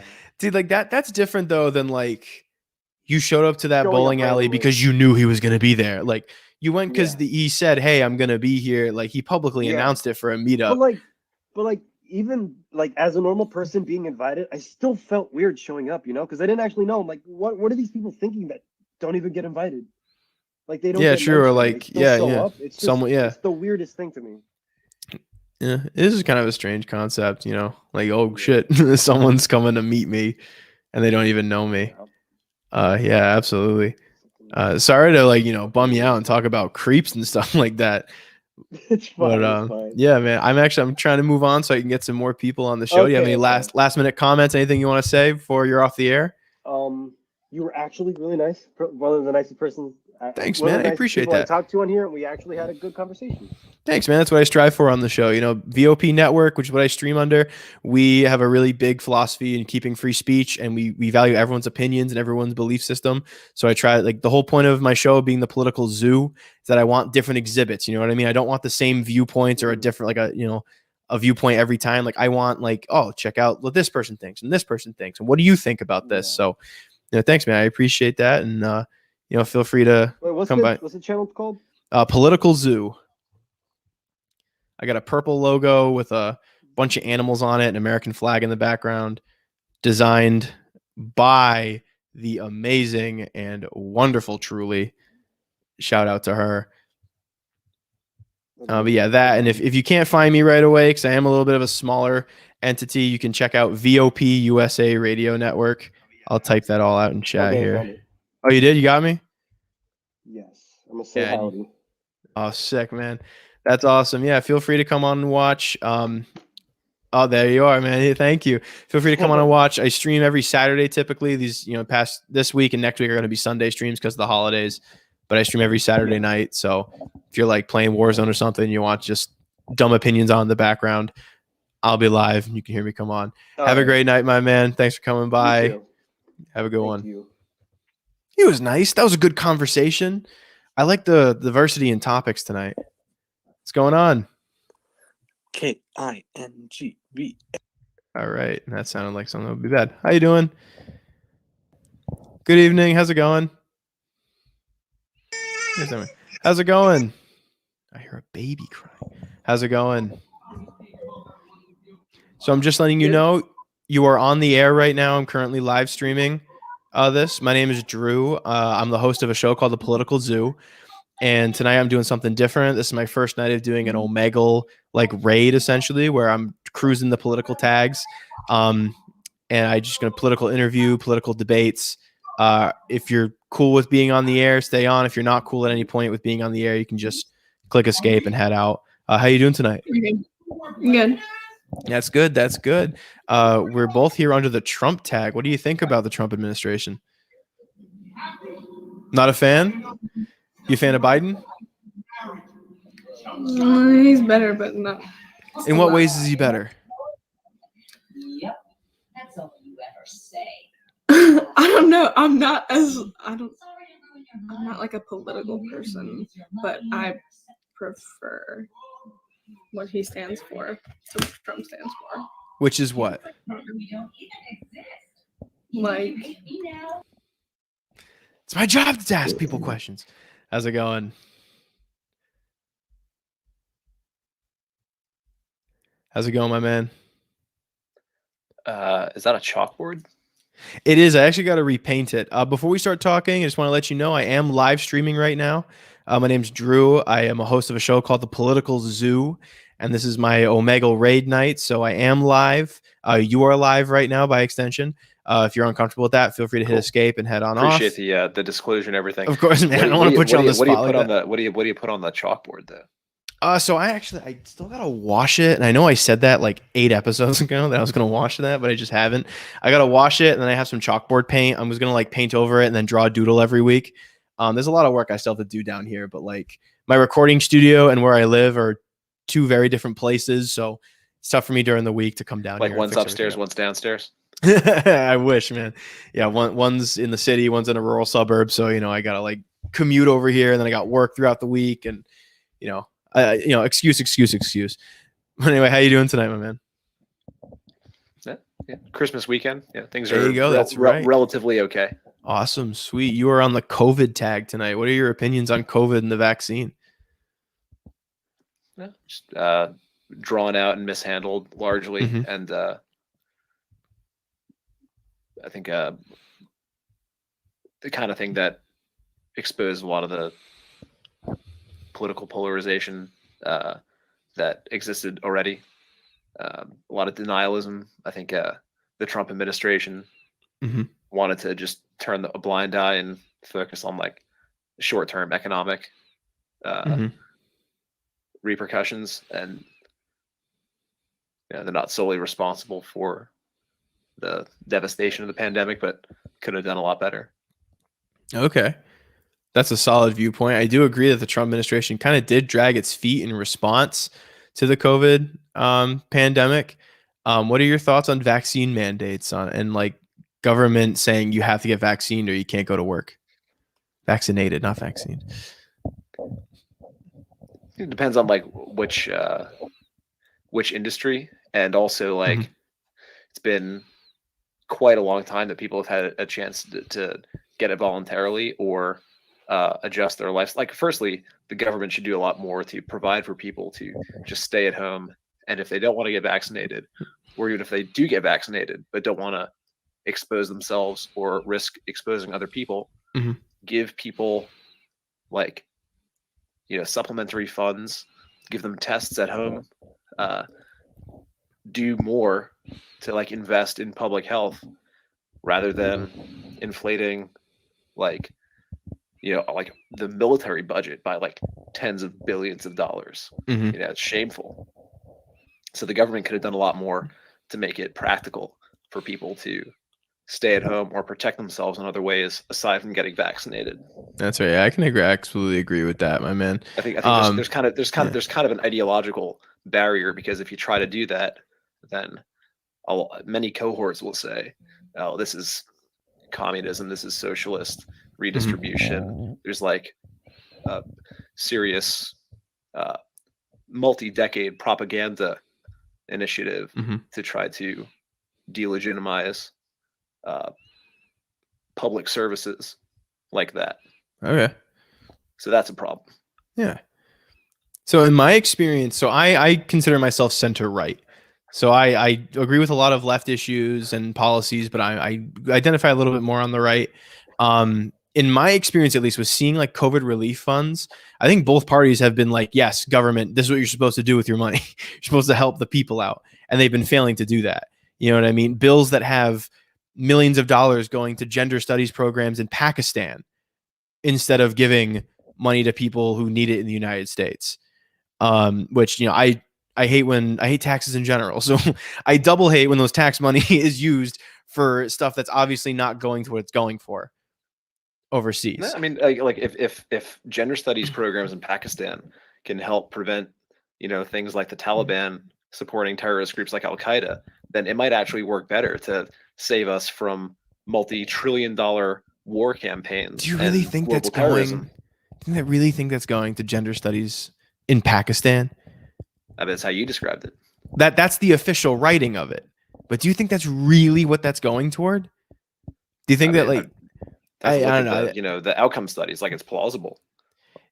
I wouldn't give money to Pakistan if they don't have those like primarily set up.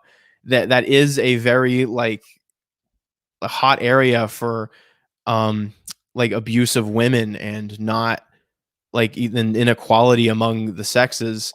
And I would understand. I would hope that would go toward equality for all, because that's obviously something I believe in entirely.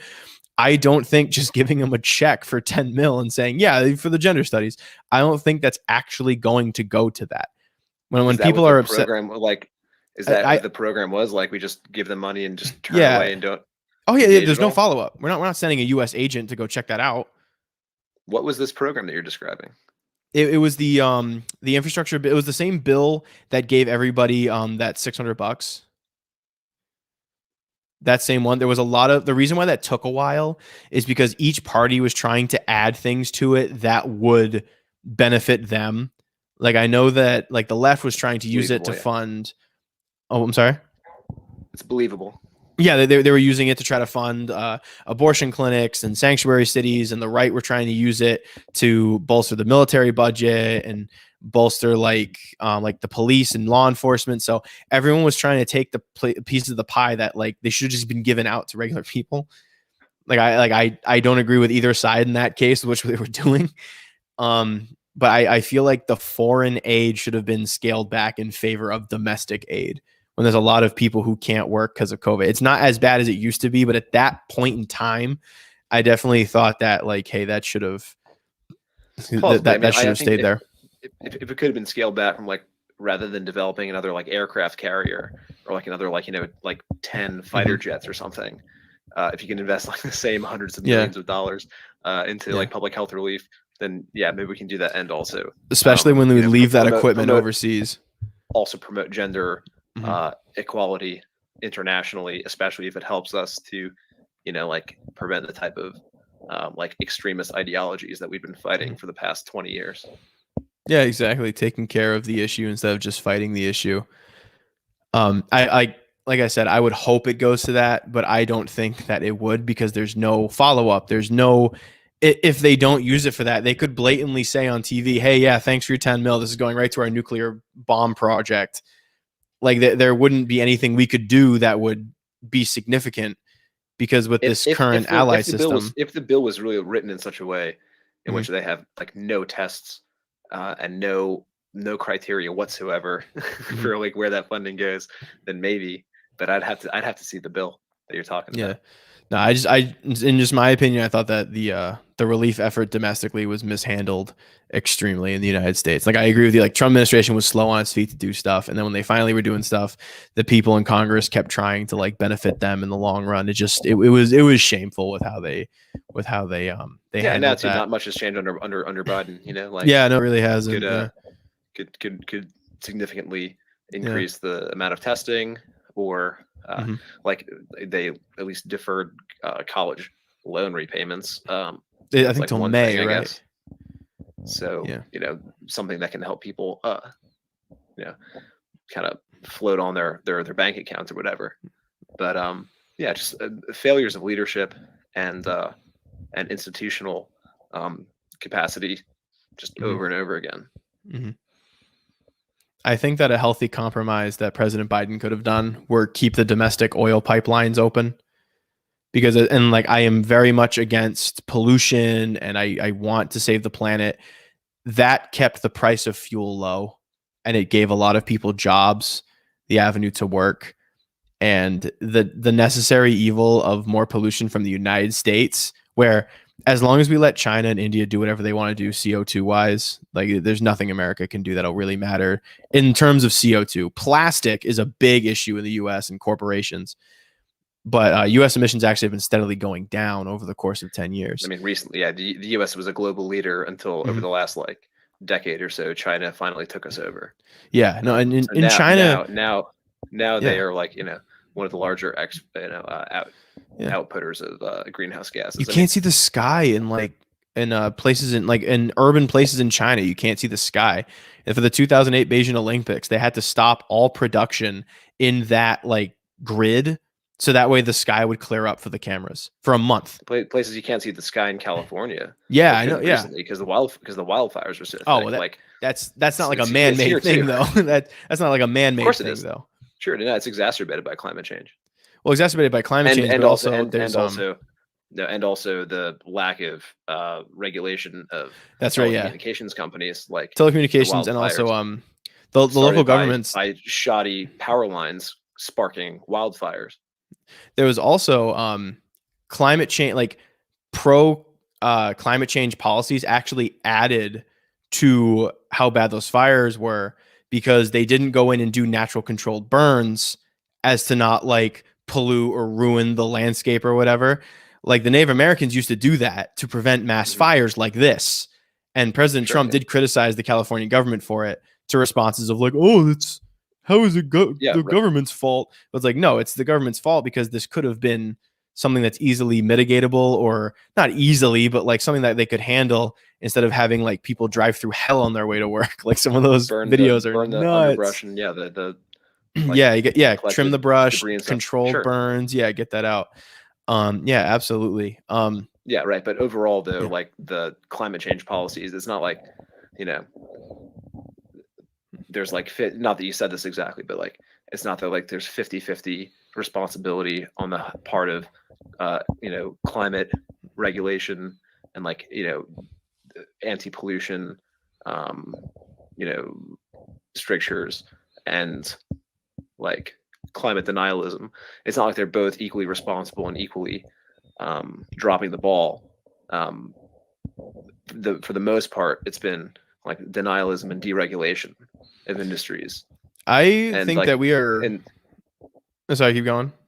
In a couple instances, yeah, maybe you've had like environmental short-sightedness, like in California, if they weren't burning enough underbrush, okay. But the major story has been lifting regulations and oversight on pollution and fossil fuel consumption, and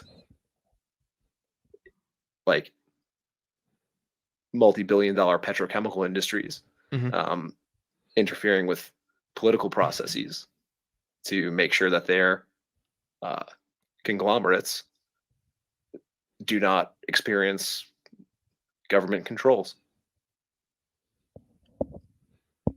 Absolutely. Yeah, no, I definitely am for saving the planet. I this is our home. Like God gave us this place to live. We got to take care of it and we got to clean it. I actually think like just based on what I'm seeing with this administration, other politicians coming forward, I feel like the really pro climate change people within the next 10 years, as we're going forward, the short-sightedness of we have to like do this now, it's going to lower the quality of life for a vast majority of Americans. As a lot of people don't understand, we still have to play the economic game. Now, personally, if we just went nuclear, and I shill for this in every episode of my podcast, I shill for this.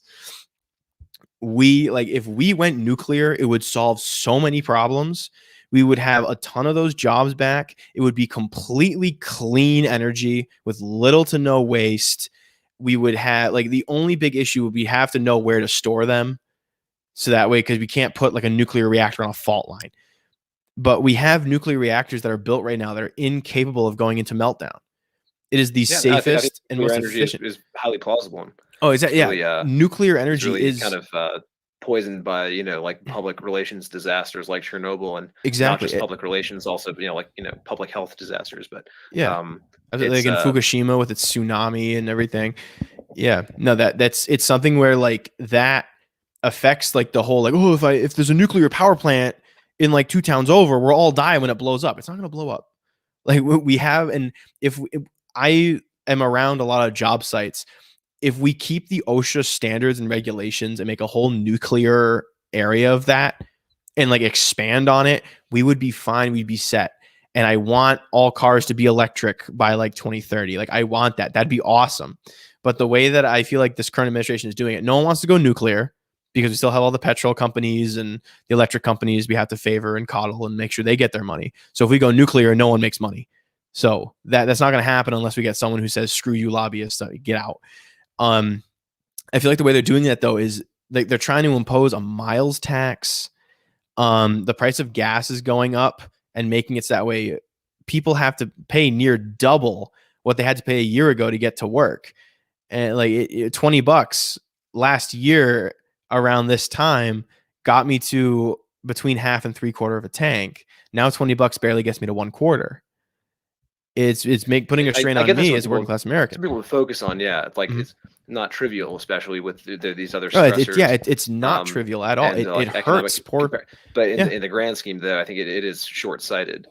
It's like people do mostly care about like what's my bank account this month, and how much have I been paying lately, for bare essentials.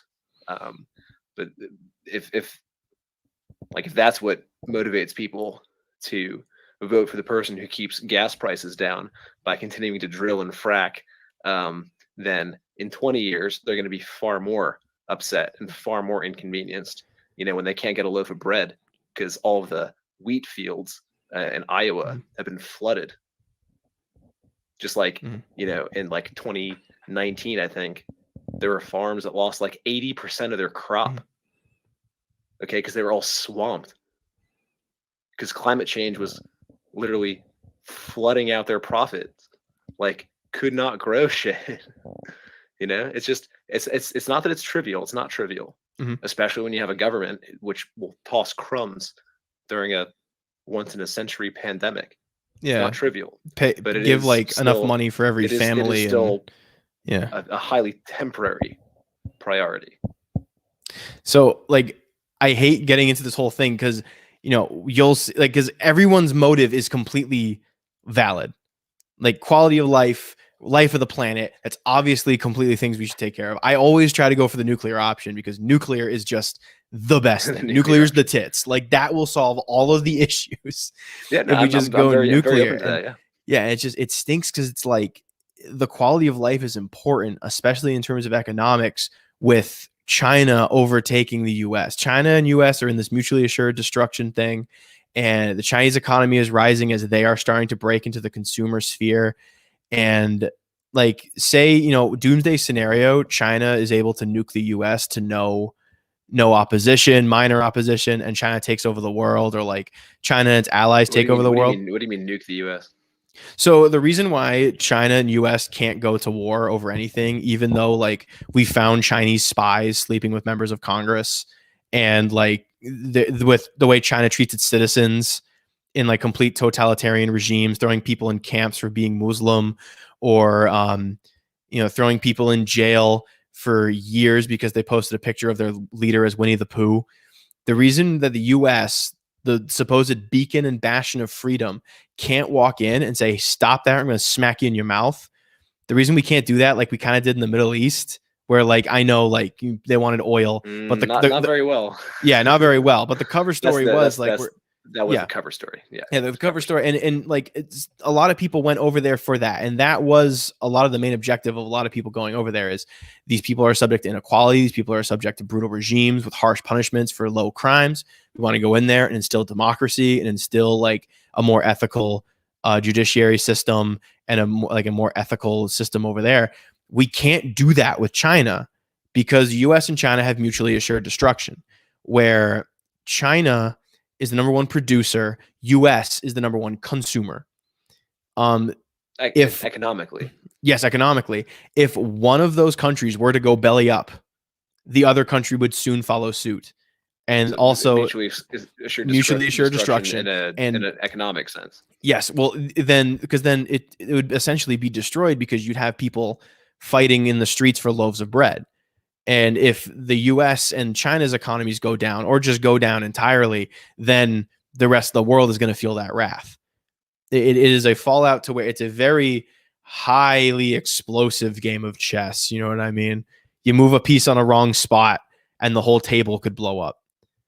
So it's something that we're like, China kind of figured it out though. And China essentially, like the way that that I look at it, China notices that and they're like, all right, we're going to try to tap into our own consumer market, and we're going to try, because China doesn't care about global climate change issues. They don't care about that at all. The Paris Accords that President Trump pulled us out of, if you read those accords, the United States needed to cut down its CO2 emissions by eliminating jobs for Americans within 3 years. 3 years. China had to come up with a plan for how they were going to do that in 10 years. A plan in 10 years. Right. Who's going to be in charge in 10 years? What's going to be the state of the world?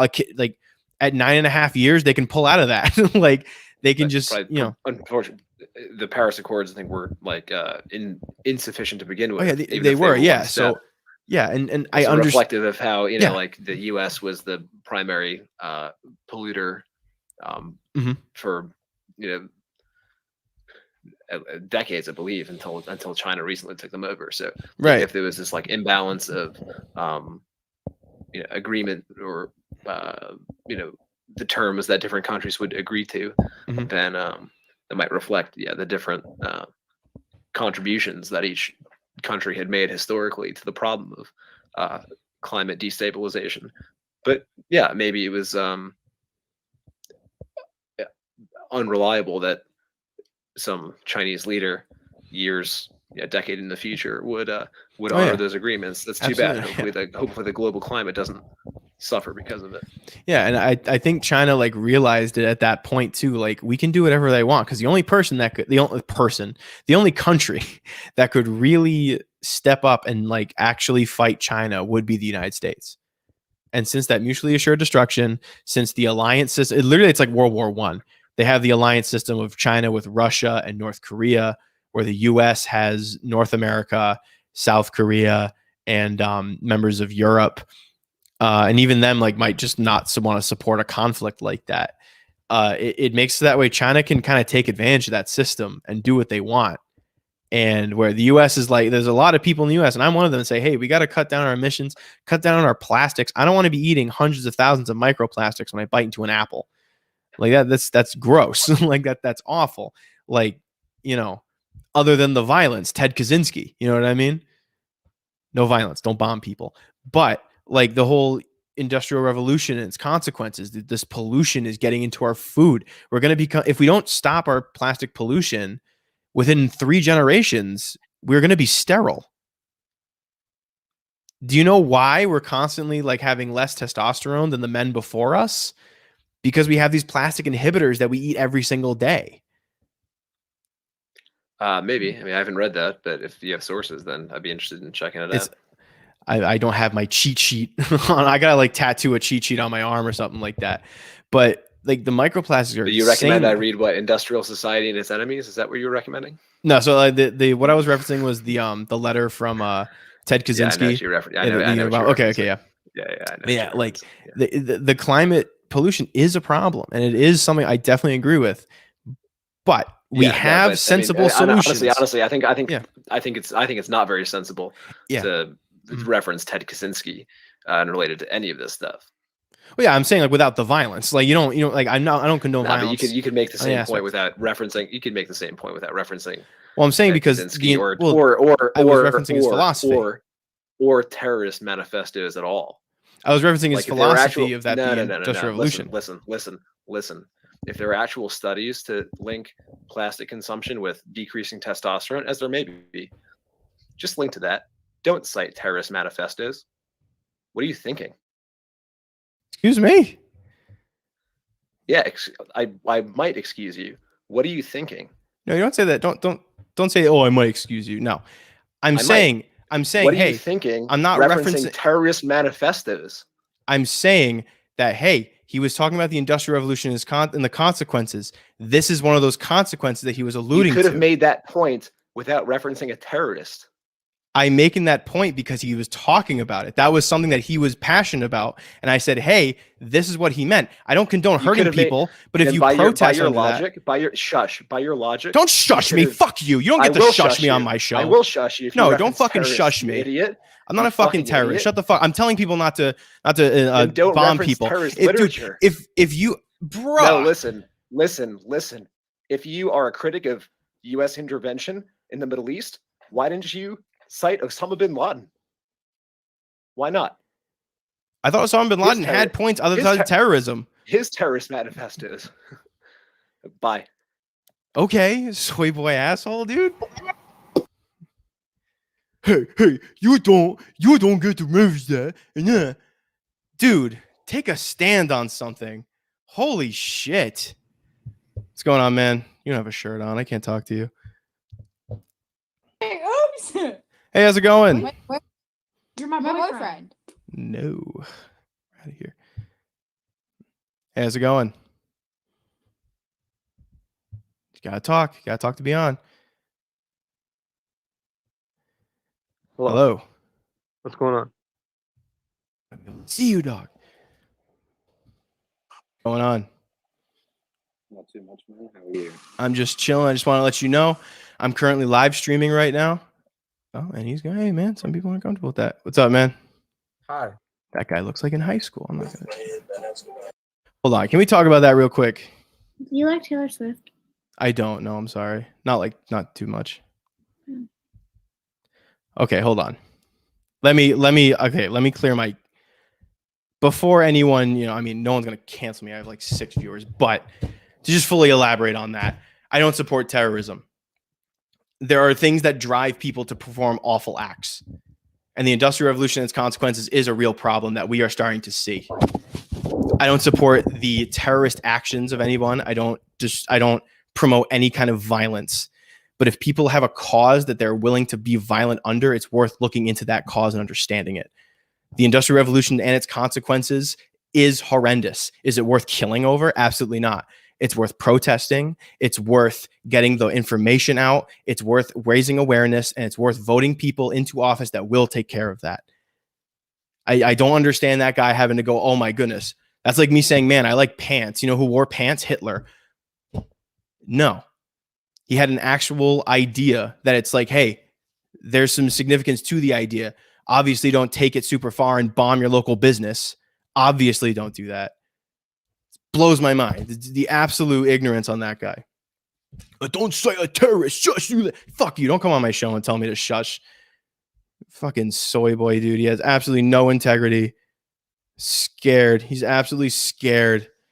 That blows my mind. Dude's scared of referencing anything mildly controversial. Oh, I agree with that. You could tell this guy would never take a stand on anything other than something he could defend behind a camera. He didn't even show the top half of his face Unbelievable. All right, now it's out of my system. How's it going? I think I saw her earlier. Hello, how you doing tonight? Biden, LJB. Let's go, Brandon. My life. Hey, how's it on, going? How you doing? I just want to let you know I am live right now. I'm currently hosting a political podcast. My name is Drew, and my show is The Political Zoo. I'm currently streaming. I'm live right now. How you doing tonight? I'm doing all right. That's sweet. If you're at all uncomfortable being live and don't want to be on, just hit that escape key, and we'll go on to someone else. Okay? All right, sounds good. All right, sweet. So I like to interview people. This is actually my first night doing an Omegle raid where I'm going on and I'm interviewing people based on any big political ideology they have or support. I'm surfing a bunch of tags. Do you have anything that you are really passionate about, can really talk about or debate about? I guess generally I'm just pretty far left. Alrighty. Pretty progressive with most social issues, shit like that. I guess I'd call myself a socialist. Alrighty. So what's like a big topic that you feel like if you had to like get on a podium and give a talk about one specific political thing, what would you talk about being on the left? Like a thing that I'm particularly passionate about, maybe LGBT rights. Alrighty. What about them?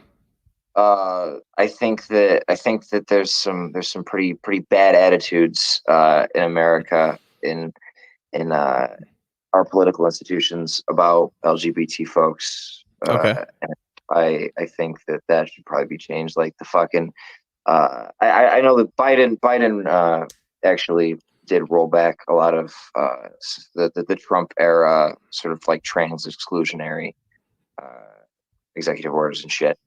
But like in the military, or are there other aspects of it? That there was, I don't remember if it was a bill that was going to pass or if it was passed and repealed, but I remember for a minute there was a thing about healthcare providers being able to deny service to people based on sexual orientation or gender identity, which is really bad. Hey, so like, I really want to go in depth and talk about this with you because I'm very different. I'm a Christian, so I don't support the LGBT. I don't hate anybody. I don't want anyone to die. I don't support assault on anybody. I want to really talk to you about this, but like your mic is coming in, it's coming in really loud, and I can't turn it. So it's because every time you make an S noise, it like pierces my brain. So if it's piercing my brain, it's probably hitting my audience. So like, I'm sorry, I really want to talk about it. No, but like, you're totally fine. Yeah, I'm on my phone and it fucking blows. Okay, yeah. So I have to. I don't want you to think I'm running away from a debate or my audience running away. No, sorry. Just like the volume exchange here is just really bad. No, you're good, my man. Hey, keep doing your own independent research and keep being like politically motivated. Keep talking to people and keep expanding your horizons. All right. For sure, man.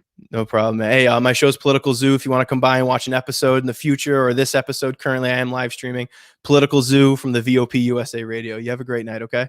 All right, you too, man. Dude, I'm sorry. I don't know if anyone else could hear that. How's it going, man? Pretty good. How are you? Good. And you? I already asked that. Before we start talking, I just want to let you know I am live streaming currently. My name's Drew. I host a show called The Political Zoo, political talk show. We just talking politics. I'm doing an Omegle raid this week where I'm going on and meeting people and talking about political discussion and everything. So if you're not comfortable being on the air, just hit that escape key and head to the next person anytime. Okay. I'm perfectly fine, but I will let you know I have a disability and I have some extreme controversial ideas on that. Go for it. I want to hear him. Go for it. So first of all, you should know that when I was 2, I fell off a bench in a McDonald's and it caused a stroke, right? Mm-hmm. I'm sorry to hear that. Think that episode of Family Guy from 2008. I'm dead serious. I don't want to laugh. Stop that. I don't want to laugh at that. Hey, it gets worse. Oh boy. So he walked like me half that episode, by the way. Okay. And the neurosurgeons, when I had the brain surgeries, they put a McDonald's arch in my head. Good luck not laughing at that. Damn, you got to get a brand deal or something, man. I hope you got some kind of compensation. So my controversial idea is, so I don't like the word disability. Okay. Like, at all. I prefer the word retarded. Okay. Because to retard is to slow down. To disable is like disassemble. It's not assembled or not able. Okay. That's my hot take. You got any opinions on that? So, as a political talk show host, I am always going to play opposite your points. So I'm going to start to pick it apart there. In recent society, and I can attest to that, especially being a former middle schooler, that the word retard has kind of been weaponized as a derogatory term for someone who is stupid or unintelligent. And with it being associated with that in our culture, a lot of people, once they become adults, don't want that name associated with people who are differently abled. Trying to say the most. You do? Okay, I'm sorry. I don't want to say anything that like will make you uncomfortable, you know? Special, like crippled is better than differently able. Wow. I'm serious. Okay. I don't like the euphemism treadmill. And on that point, how many people do you know your age who say retarded when they're talking about someone stupid? I mean, every now and again it happens. I mean, like when you play video games, all kinds of words come out.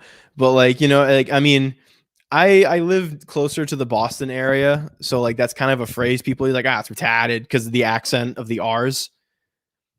So like I think that is a phrase that like I mean it's prevalent when we're younger, obviously, because that becomes the I'm a grown-up word. But it's been stigmatized to where like people use it as an insult, and people don't want to refer to other people as that insult when like that's their base condition, you know? Yeah, but it's kind of like if you think the N-word, there's a lot of people who try to reclaim that, right? Mm-hmm. And so I feel like there's no difference if I were to reclaim the word retarded. If you want me to stop saying the word, I can. Oh, I'm comfortable using whatever, as long as you don't get me banned on YouTube or Twitch. I'm okay. I don't mind terminologies like that. That's fine. So I usually have a guest on my show. He's been a frequent flyer on my show. He will usually say like the N-word because he is African American. So like it's okay with like if that's his vernacular, I don't care. So like, I say PogChamp in public, like that's whatever. Like we all use our terms. So yeah, like it won't make me uncomfortable using terms that you are comfortable with. Okay, cool. So where you said you were from Boston? I'm from the area around that, right? I'm originally from Maryland. Oh, cool. Okay, so Northeast area, nice. Well, yeah, but I live in Idaho now. Oh, cool. However, Cool. do you remember the Beltway sniper incident? Did you ever hear about that? No, when was that about? 2003, I think. Oh no, I was 6. Yeah, these two guys were just driving around the DC area on the Beltway, just shooting people. And like,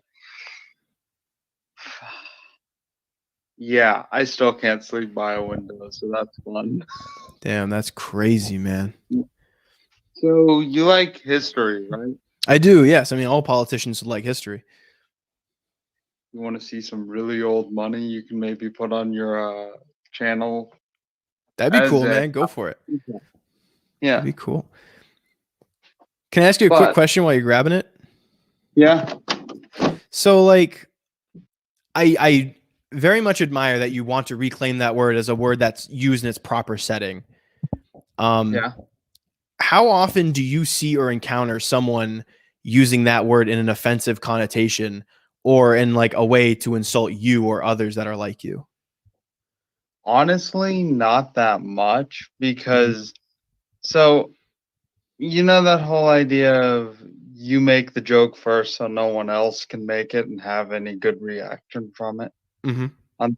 I kind of do that type of thing. Okay. Somewhat.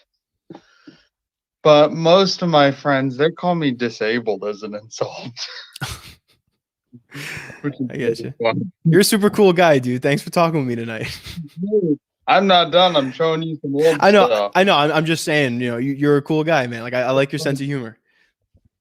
Yeah, thanks. And as Carrie Fisher would say, if my life wasn't funny, it would just be true. And that's unacceptable. That's funny. So, have you ever heard of the Daughters of the American Revolution? In passing, but I haven't had a full like elaboration on it. So it's basically a thing where female descendants of the founding fathers like George Washington and John Hancock, they're a part of an organization if they want to be. And one of their medals that was found in my grandma's house. That's super sick. That's dope. It says excellence in history. That's pretty excellent. That's awesome, man. That's not even the oldest thing I have. Take a guess at how old.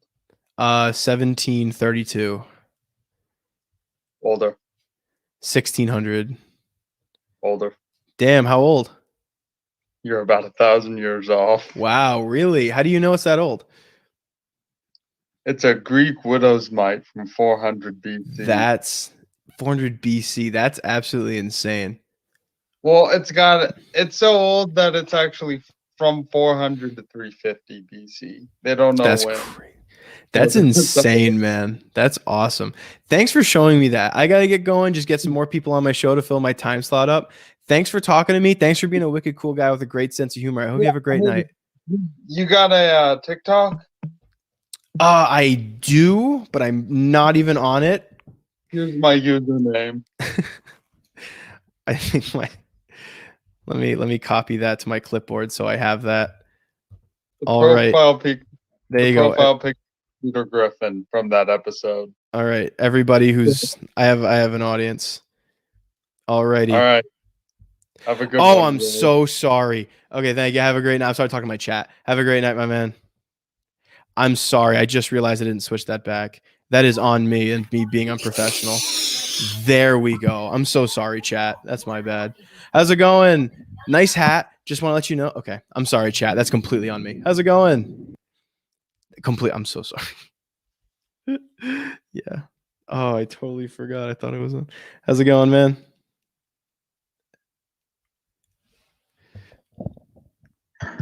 Hello. What's going on, my man? Joshua. How you doing? Hi, Brian. How are you? Good, and you? You have a podcast voice. Why, thank you. I'm actually live streaming a podcast right now. You are on the air. My name is Drew, and I host a podcast called The Political Zoo. If you're not comfortable being on the air at any time, please make sure you just hit escape, move on to the next one. That's completely fine.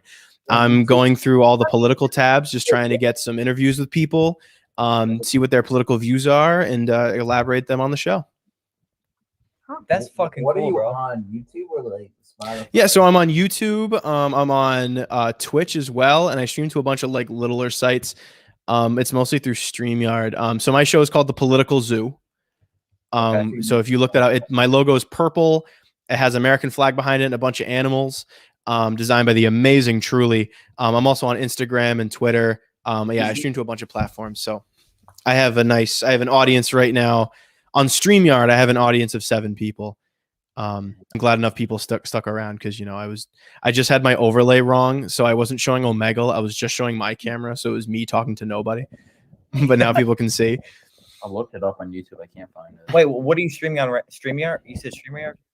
Yeah, StreamYard is like our like broadcast software. But yeah, I'm on Twitch right now under Political Zoo. I'm on YouTube right now under Political Zoo, and then a bunch of other VOP USA Radio Network is the network I'm under, so you can check us out through that. Yeah. Oh shit. Okay. That's right. Yeah, that's right. Do you have any political views that you're like especially ecstatic about? We're on the Trump tag. Do you you a big fan of Trump? You a big hater of Trump? What are you feeling?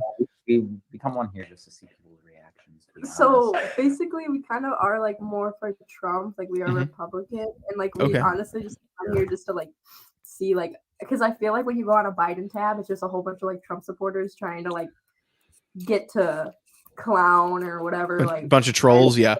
yeah. And that's why. So we were like, okay, so obviously there's a whole bunch of people that like support our views on the Biden tab. So Mhm. let's go on the Trump tag and see if it's like the complete opposite. So that's what we've just been clicking through, and it's honestly the same exact thing as the Biden tab. Like I feel like if you put Trump, you support Trump. Like I haven't seen a single like Biden supporter on the Trump tag or the Biden tab. Interesting. I'm cruising through a ton of them. I have like politics, Trump, Biden, COVID-19, climate change, like gun control. I have like a bunch of issues up so I can run into a bunch of different people. Yeah. That's cool. Like, thanks, man. Yeah. Do you guys have anything you'd like to talk about? Any political ideas that you feel like are a little controversial, or anything you really could like talk about for a while? Because I'm here to debate you and pick it apart. Even if I agree with it, man, I'm like, that's my job as a host. I got to be able to play devil's advocate and roll with your punches. Oh, computer died. Darn it. All right, we're moving on. Next guest.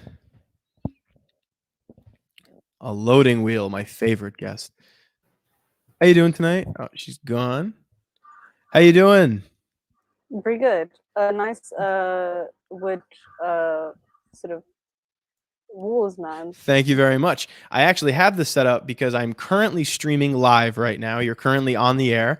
My name's Drew. I host a political podcast called The Political Zoo, and you are live right now. If at any point you're uncomfortable with being live, just hit that escape key and move on. No hard feelings. Yes, yes. Okay. Okay, that's fine. That's fine. It's on the spot, you know? Oh, you're not wearing a shirt. We're out of there. How's it going, my man? Hi. How you doing? Just to let you know, you're currently live on the air. My name is Drew, and I have a podcast called The Political Zoo. I'm currently streaming right now to a small audience. Doing an Omegle raid tonight where I'm going around just getting bits and pieces. Like, what are you passionate about? Where do you stand on the political spectrum? So what are issues that you're passionate about? What's something you want to get off your chest to the world about your politics? Did he crash too? Oh, there we go.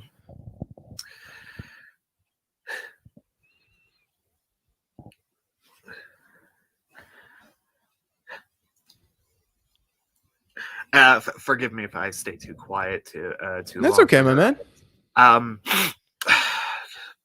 Gathering thoughts together, and I've been crying all day, so I might be out of sorts. I'm sorry to hear that, man. Is everything okay?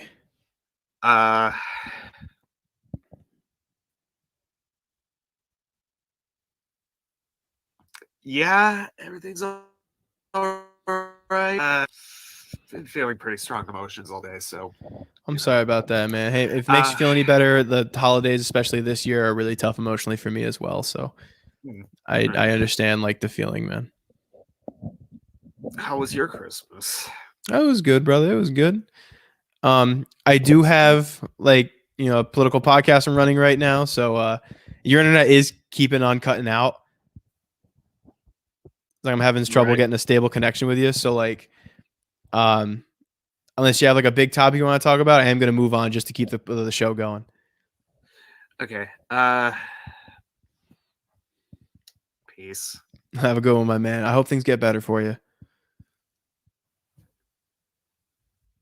Poor guy. That stinks. Hate to see it. You know what I mean, chat?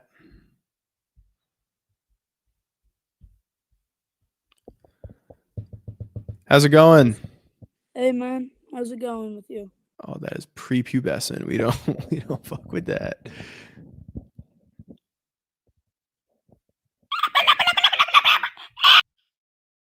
Well, that was something. Had no webcam. How you doing, my man? Oh, gone. How you doing? That was too young. It's just about his click. How's it going? Gone.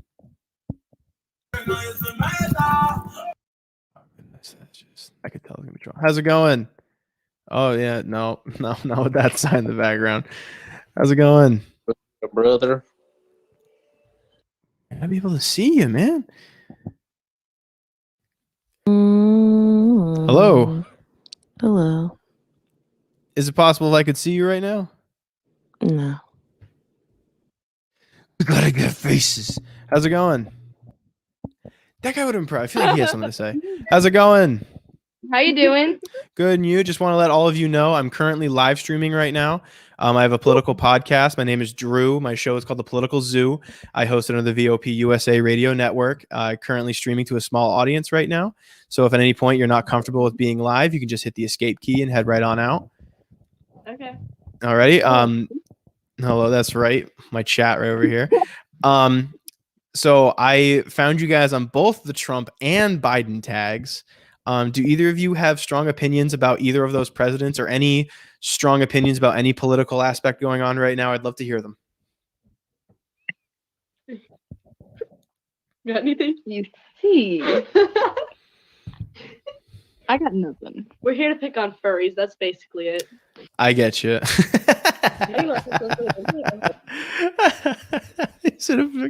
How's it going? I can't hear you. It's You can't hear me? Hello? frozen.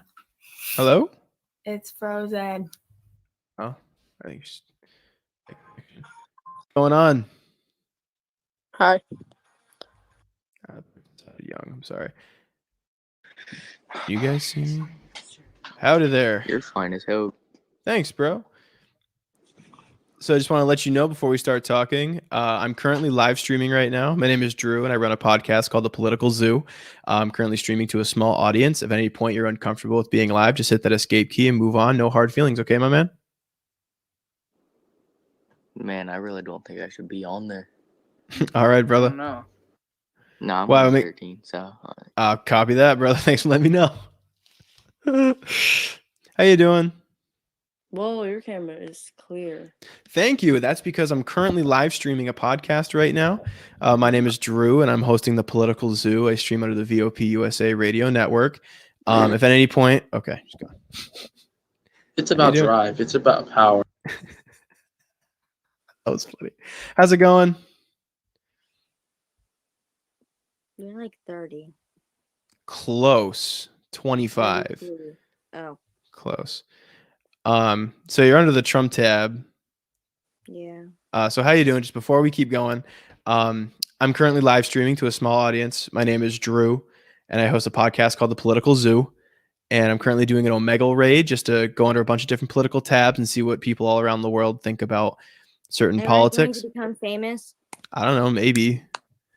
You should tell me what it is so I can see myself. It's Political Zoo. Okay. She didn't seem like she was going to be very insightful politically. How's it going? It's going good. Why do you got like a whole microphone and everything? Well, because I'm currently live streaming a political podcast. My name is Drew, and I have a show called The Political Zoo under the VOP USA Radio Network. And you're currently live to a small audience right now. So if at any point you're uncomfortable being live and streaming, just hit that escape key and we'll move on. No hard feelings. I'm doing an Omegle raid tonight. So just going around trying to get information, views, beliefs, debates from everybody I come across. So you're someone I've met along the journey tonight. Wait, how many people do you have on? So my StreamYard says that I have 6 people watching right now, but I do stream to a lot of other platforms through radio.com. Okay. Okay. How's it going? Oh, good. How about you? Good, man. I just want to let you know before we continue, I'm currently live streaming. My name is Drew. I host. Alrighty, that's fine. How you doing? Come on, we got a half an hour left. You're shirtless. You shirtless. How's it going? Actual children. Hey. Come on. How's it going? Okay, I have a question. What's your question? Before you ask, I'm currently live streaming. Oh, okay. Look a little young there. How's it going? Nice hair. Damn it. Hello. That guy's in the bath. How's it going? yeah. What's going on, my man? Before we continue, just want to let you know I'm currently live streaming right now. My name's Drew. I host a podcast called The Political Zoo, and we're currently streaming to a small audience. I'm going on an Omegle raid tonight where I'm just meeting people on different political tabs. Okay, gone. Hello. Gone. What is it about this time? How's it going? Yo, your fucking mic setup's nice, my boy. Thank you, man. That's because I'm currently live streaming a podcast right now. My name is Oh, Drew, shit. and thanks, man. My name is Drew, and I host a political podcast called The Political Zoo under the VOP USA Radio Network. If at any point you're uncomfortable with being live, just hit that escape key and move on. We'll have no hard feelings. I'm just doing a raid tonight on Omegle, just getting some content and meeting some people and getting some views and debates. So how you doing tonight? Got you. I'm doing all right, dude. I'm That's doing good, okay. that's good, man. Hanging out. Nice, man. We met under the Trump tag right here. Are you a big fan of him? You a big hater of the Trump guy? What are you feeling? Honestly, I'm just drifting right now. To be honest, I just hate all politicians. I feel like they never get shit done. Respect. So yeah. Yeah, respect. I mean, like, I don't know. Like, even the whole like Joe Biden versus Trump thing, like they both suck ass. Let's be honest. Mm-hmm. They're both not fit to be our president, but one has higher gas price. right, one has higher gas price. There's always that downside that one has. Yeah, there's never a perfect candidate, so Right. All right. Well, you have a good time on your podcast, sir. thanks, man. You have a great night. You too.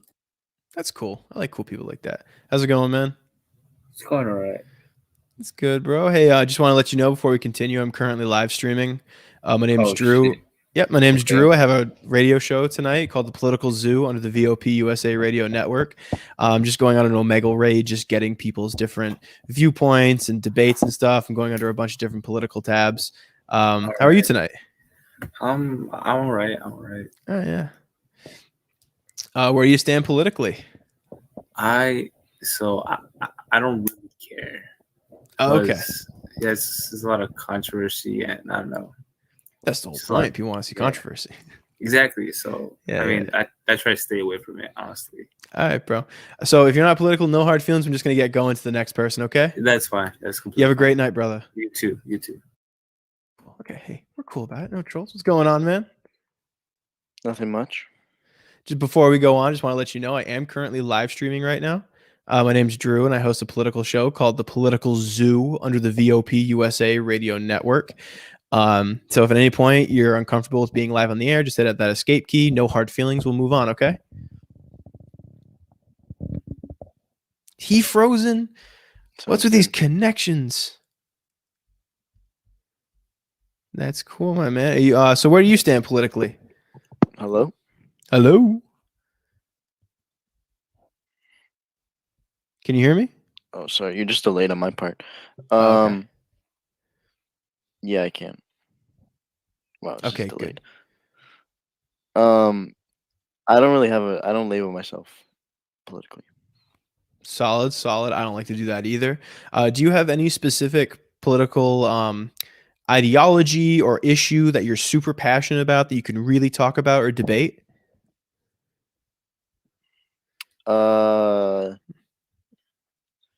I don't think so. I'm pretty well versed on the topic of abortion, but that's kind of a lame topic in my opinion. It gets very circular easily. I get you. Yeah, it is a tough topic to go over.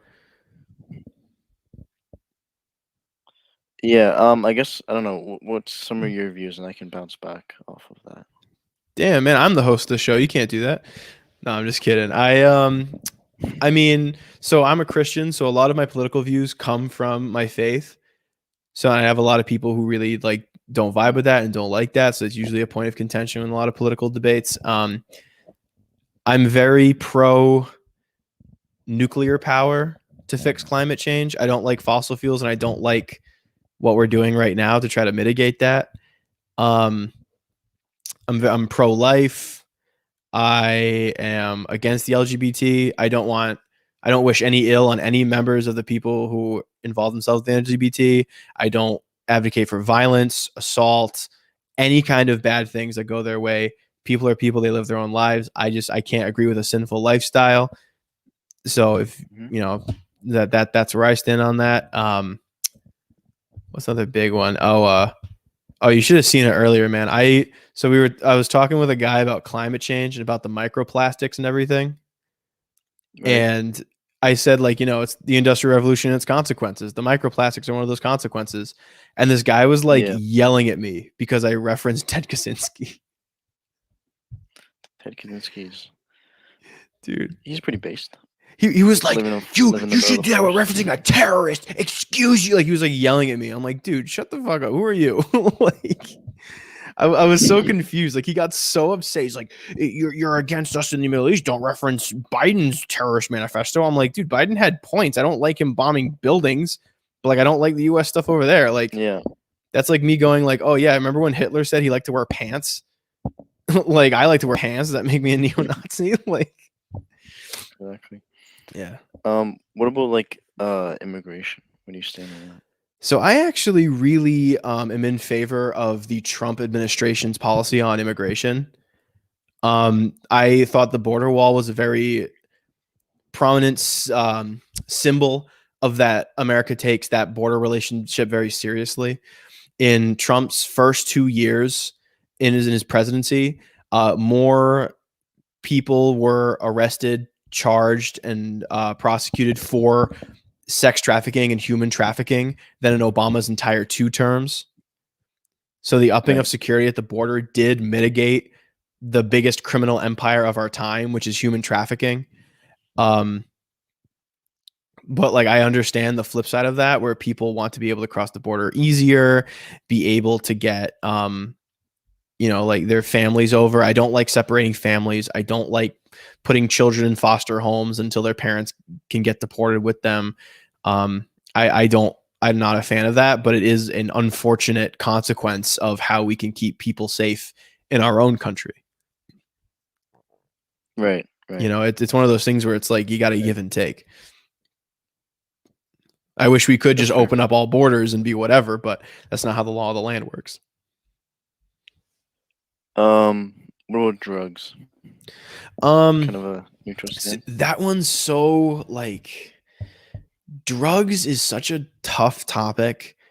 So I work in a marijuana dispensary, and I am all for the use of drugs in ways of medicine and like actually helping people. I'm not a big fan of recreational use of drugs, which like I recently stopped smoking marijuana, like completely quit.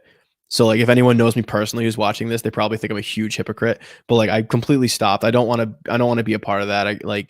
It's not good for you like mentally and spiritually. So I stopped doing it, but it's like I understand why people would, and I advocate entirely for medical marijuana for its benefits.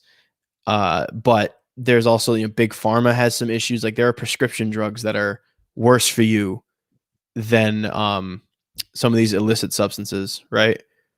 Like cocaine is pretty bad for you, but Oxycontin's terrible. I think why it becomes such a interesting topic is because it's like a victimless crime. So it's just there's a victim. What's yourself? That's the thing. Yeah, when is we as a society stopped caring about ourselves? Like we can be a victim of our own bad actions. We don't care enough about each other to be like, yeah, that's terrible. Like it's not a victimless crime. You're a victim of that if you're a drug user. I'm not saying you specifically. Well, it depends on how you consider or how you define victim. Because the people that if we let people take drugs recreationally, they're not seeing it as them being a victim or them being even an offender. Because if they're the victim, they also have to be the offender. Because the question just comes down to it's just the freedom to do or intake what you want with your own body, which is unlike any other topic in my opinion. So just counterpoint for that. So say I love to intake broken glass and rusty nail smoothies, right? And I'm just outside chugging my disgusting smoothies that's making me vomit blood and hurting me, and you can see that I'm unwell. If someone comes up to me and says, "Hey man, you really shouldn't do that. You should get help. We should outlaw that so that way when you get caught with that, you're taken into custody and then given treatment." Like the response, like if someone walked up and said, "Hey man, just let him drink his smoothie and die if he wants to do that so much." To me, that's like the second person's not very loving. Right? I think there's a difference between trying to get them help and outlawing it completely. See, So- that's honestly, I feel like that's the worst part of our drug system in America right now, where if we want to decrease the recreational use of drugs, the rehab centers need to be fully redone. Like the whole system has to be completely redone, where people shouldn't be in jail for consumption or minor possession. Like people, like I feel like dealers should be struck a little bit harder, but the people who are using it should be getting help instead. There's actually a system in Denmark that the New York, I think, either passed legislation or they're voting on legislation for it, where they have these rooms you can go to in Denmark. You walk in, you sign your name, your phone number, your email address, and then you go in and you get clean needles and like high quality drugs that you're looking for. Right. So like say I'm a heroin user, I would go in, give them, name, email address, politicalzoo@gmail.com. It's actually politicalzoo WJD if you're looking for sponsorship, somebody. And you put it on my clipboard, and then I go and I would go in, they'd give me a clean needle, they'd give me like pure good heroin. And there would be security in the room to make sure I don't overdose or attack another patient. And then I'd be able to shoot up. And then when I'm done shooting up, someone would come up to me and say, "Hey, this isn't good for you. Here's like my card. You should get some rehab. We can wean you off this stuff. We can get your life back on track." And that's what they do in Denmark. And it causes record low drug use. So, when you think of Denmark, you don't think of heroin. So there's institutions that want to put that in place in New York. And personally, like I like the idea of it, but I feel like American culture is going to have people taking advantage of that. You know what I mean? Right. I feel like people are going to see that as an opportunity to be able to get high on the best drugs they can, clean, safely, and free. Yeah. But I don't know how many people would use that in America, to be honest. I feel like a lot of people, if they were given the chances to, even not like needles, even if it's just like marijuana or something, I feel like a lot of them would still find alternative ways. It seems I don't know how to describe it, because like I'm Canadian, and here weed is legal, and a lot of people would look at like dispensaries in two different lights. People think it's like okay quality, but it's very expensive. And I know many people that just continue to buy from their own sellers instead of going off to the government. But that's one of the solutions. If we legalize more drugs, it just brings less people off the streets, or crime off the streets. Yeah, it brings it to a safe environment where you can get in and you can help people. But on the flip side of that, and especially with American culture, where like a lot of us are like, if it's free, we take it, where people will see that as like an avenue of, I can go there and just shoot up and get high, and like they can recommend rehab and I can say screw them and then come back the next day. Like that's fine. People will take that over like going to work. And like that's, it would take a social stigma to get people to not want to do that. But that's, you can't legislate social stigma. Finding a good deterrent for like any crime is very difficult. Yeah, I don't know where I was going with that, but like I know there's ones where I forget the name of it, but like let's say like a robbery crime or something, and then you sit down with the victim and the offender. They sit down together and talk, and that apparently is one of the more effective deterrents. Whereas if you were to do that with like drug possession, you can't really do that because you'd be sitting down with yourself. So I don't know, if finding a good deterrent for drugs besides promoting rehab is very difficult. Yeah, no, it's something where it's like the black and white is not the answer here. You know what I mean? You can't pick one radical issue or Right. another radical issue solution. You got to pick something in the gray area, and that's where it kind of gets tough. Yeah. Yeah, definitely, man. Hey, man, we had a great talk tonight. Thank you for coming on the show. Really appreciate it. If you want to check me out, Political Zoo over on YouTube and Twitch. I also have an Instagram and Twitter if you want to check me out. Purple logo with an American flag and a bunch of animals. You can't miss it. You have a great night, my man, okay? Have a good night. See ya. I think next one's going to be our last one. It is getting late. How's it going, my man? Dude, you're a cracker out of your natural habitat. And I hope Twitch doesn't ban me for that.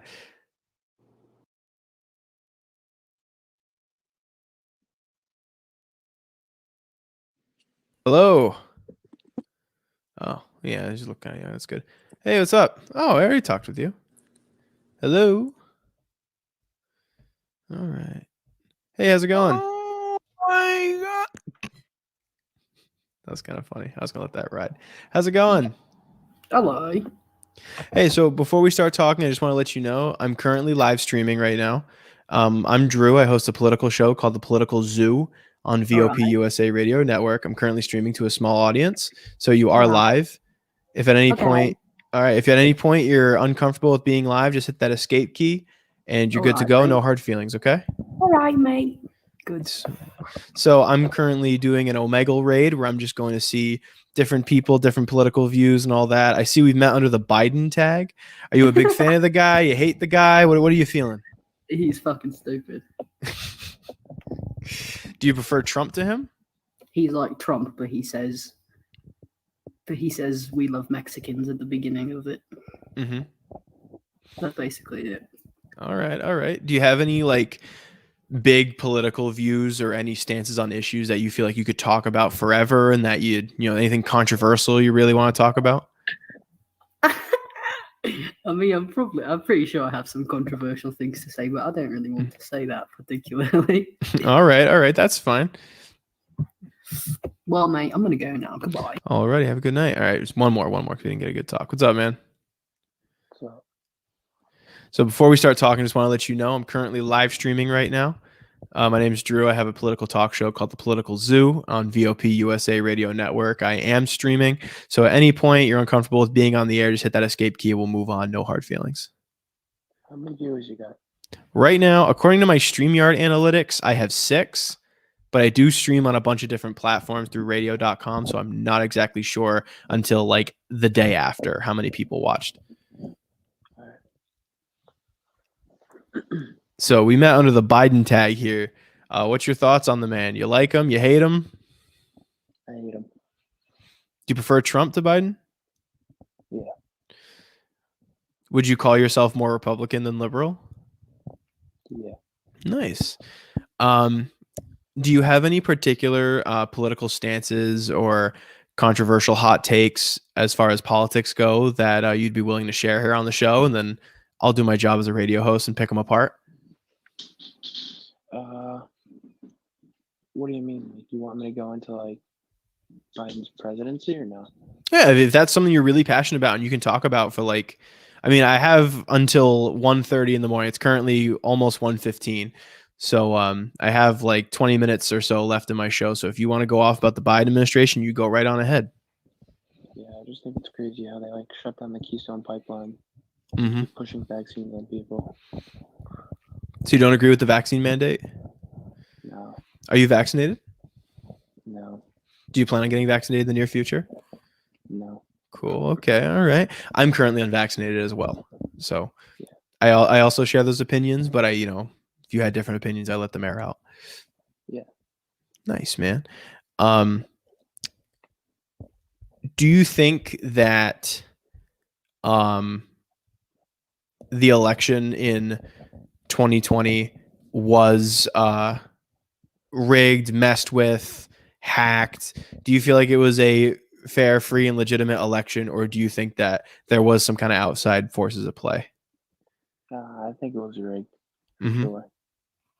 Yeah. Right on, my man. Right on. I mean, it's tough to say because you can't really get the data on what went wrong because we don't know we could never know what the true data was.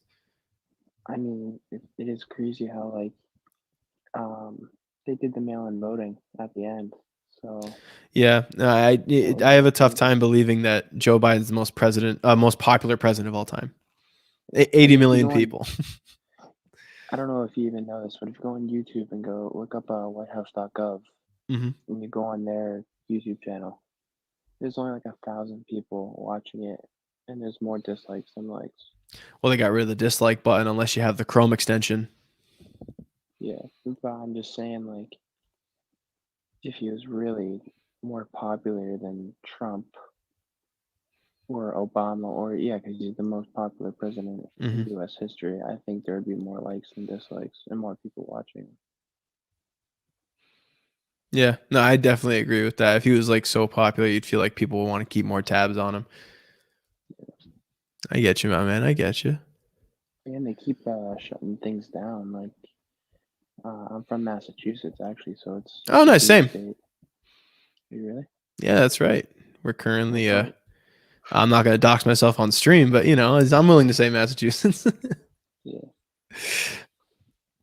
That's It's cool, crazy brother. that it's a completely blue state, and on January 15, I don't know if you heard, but Boston is supposed to start doing vaccine passports.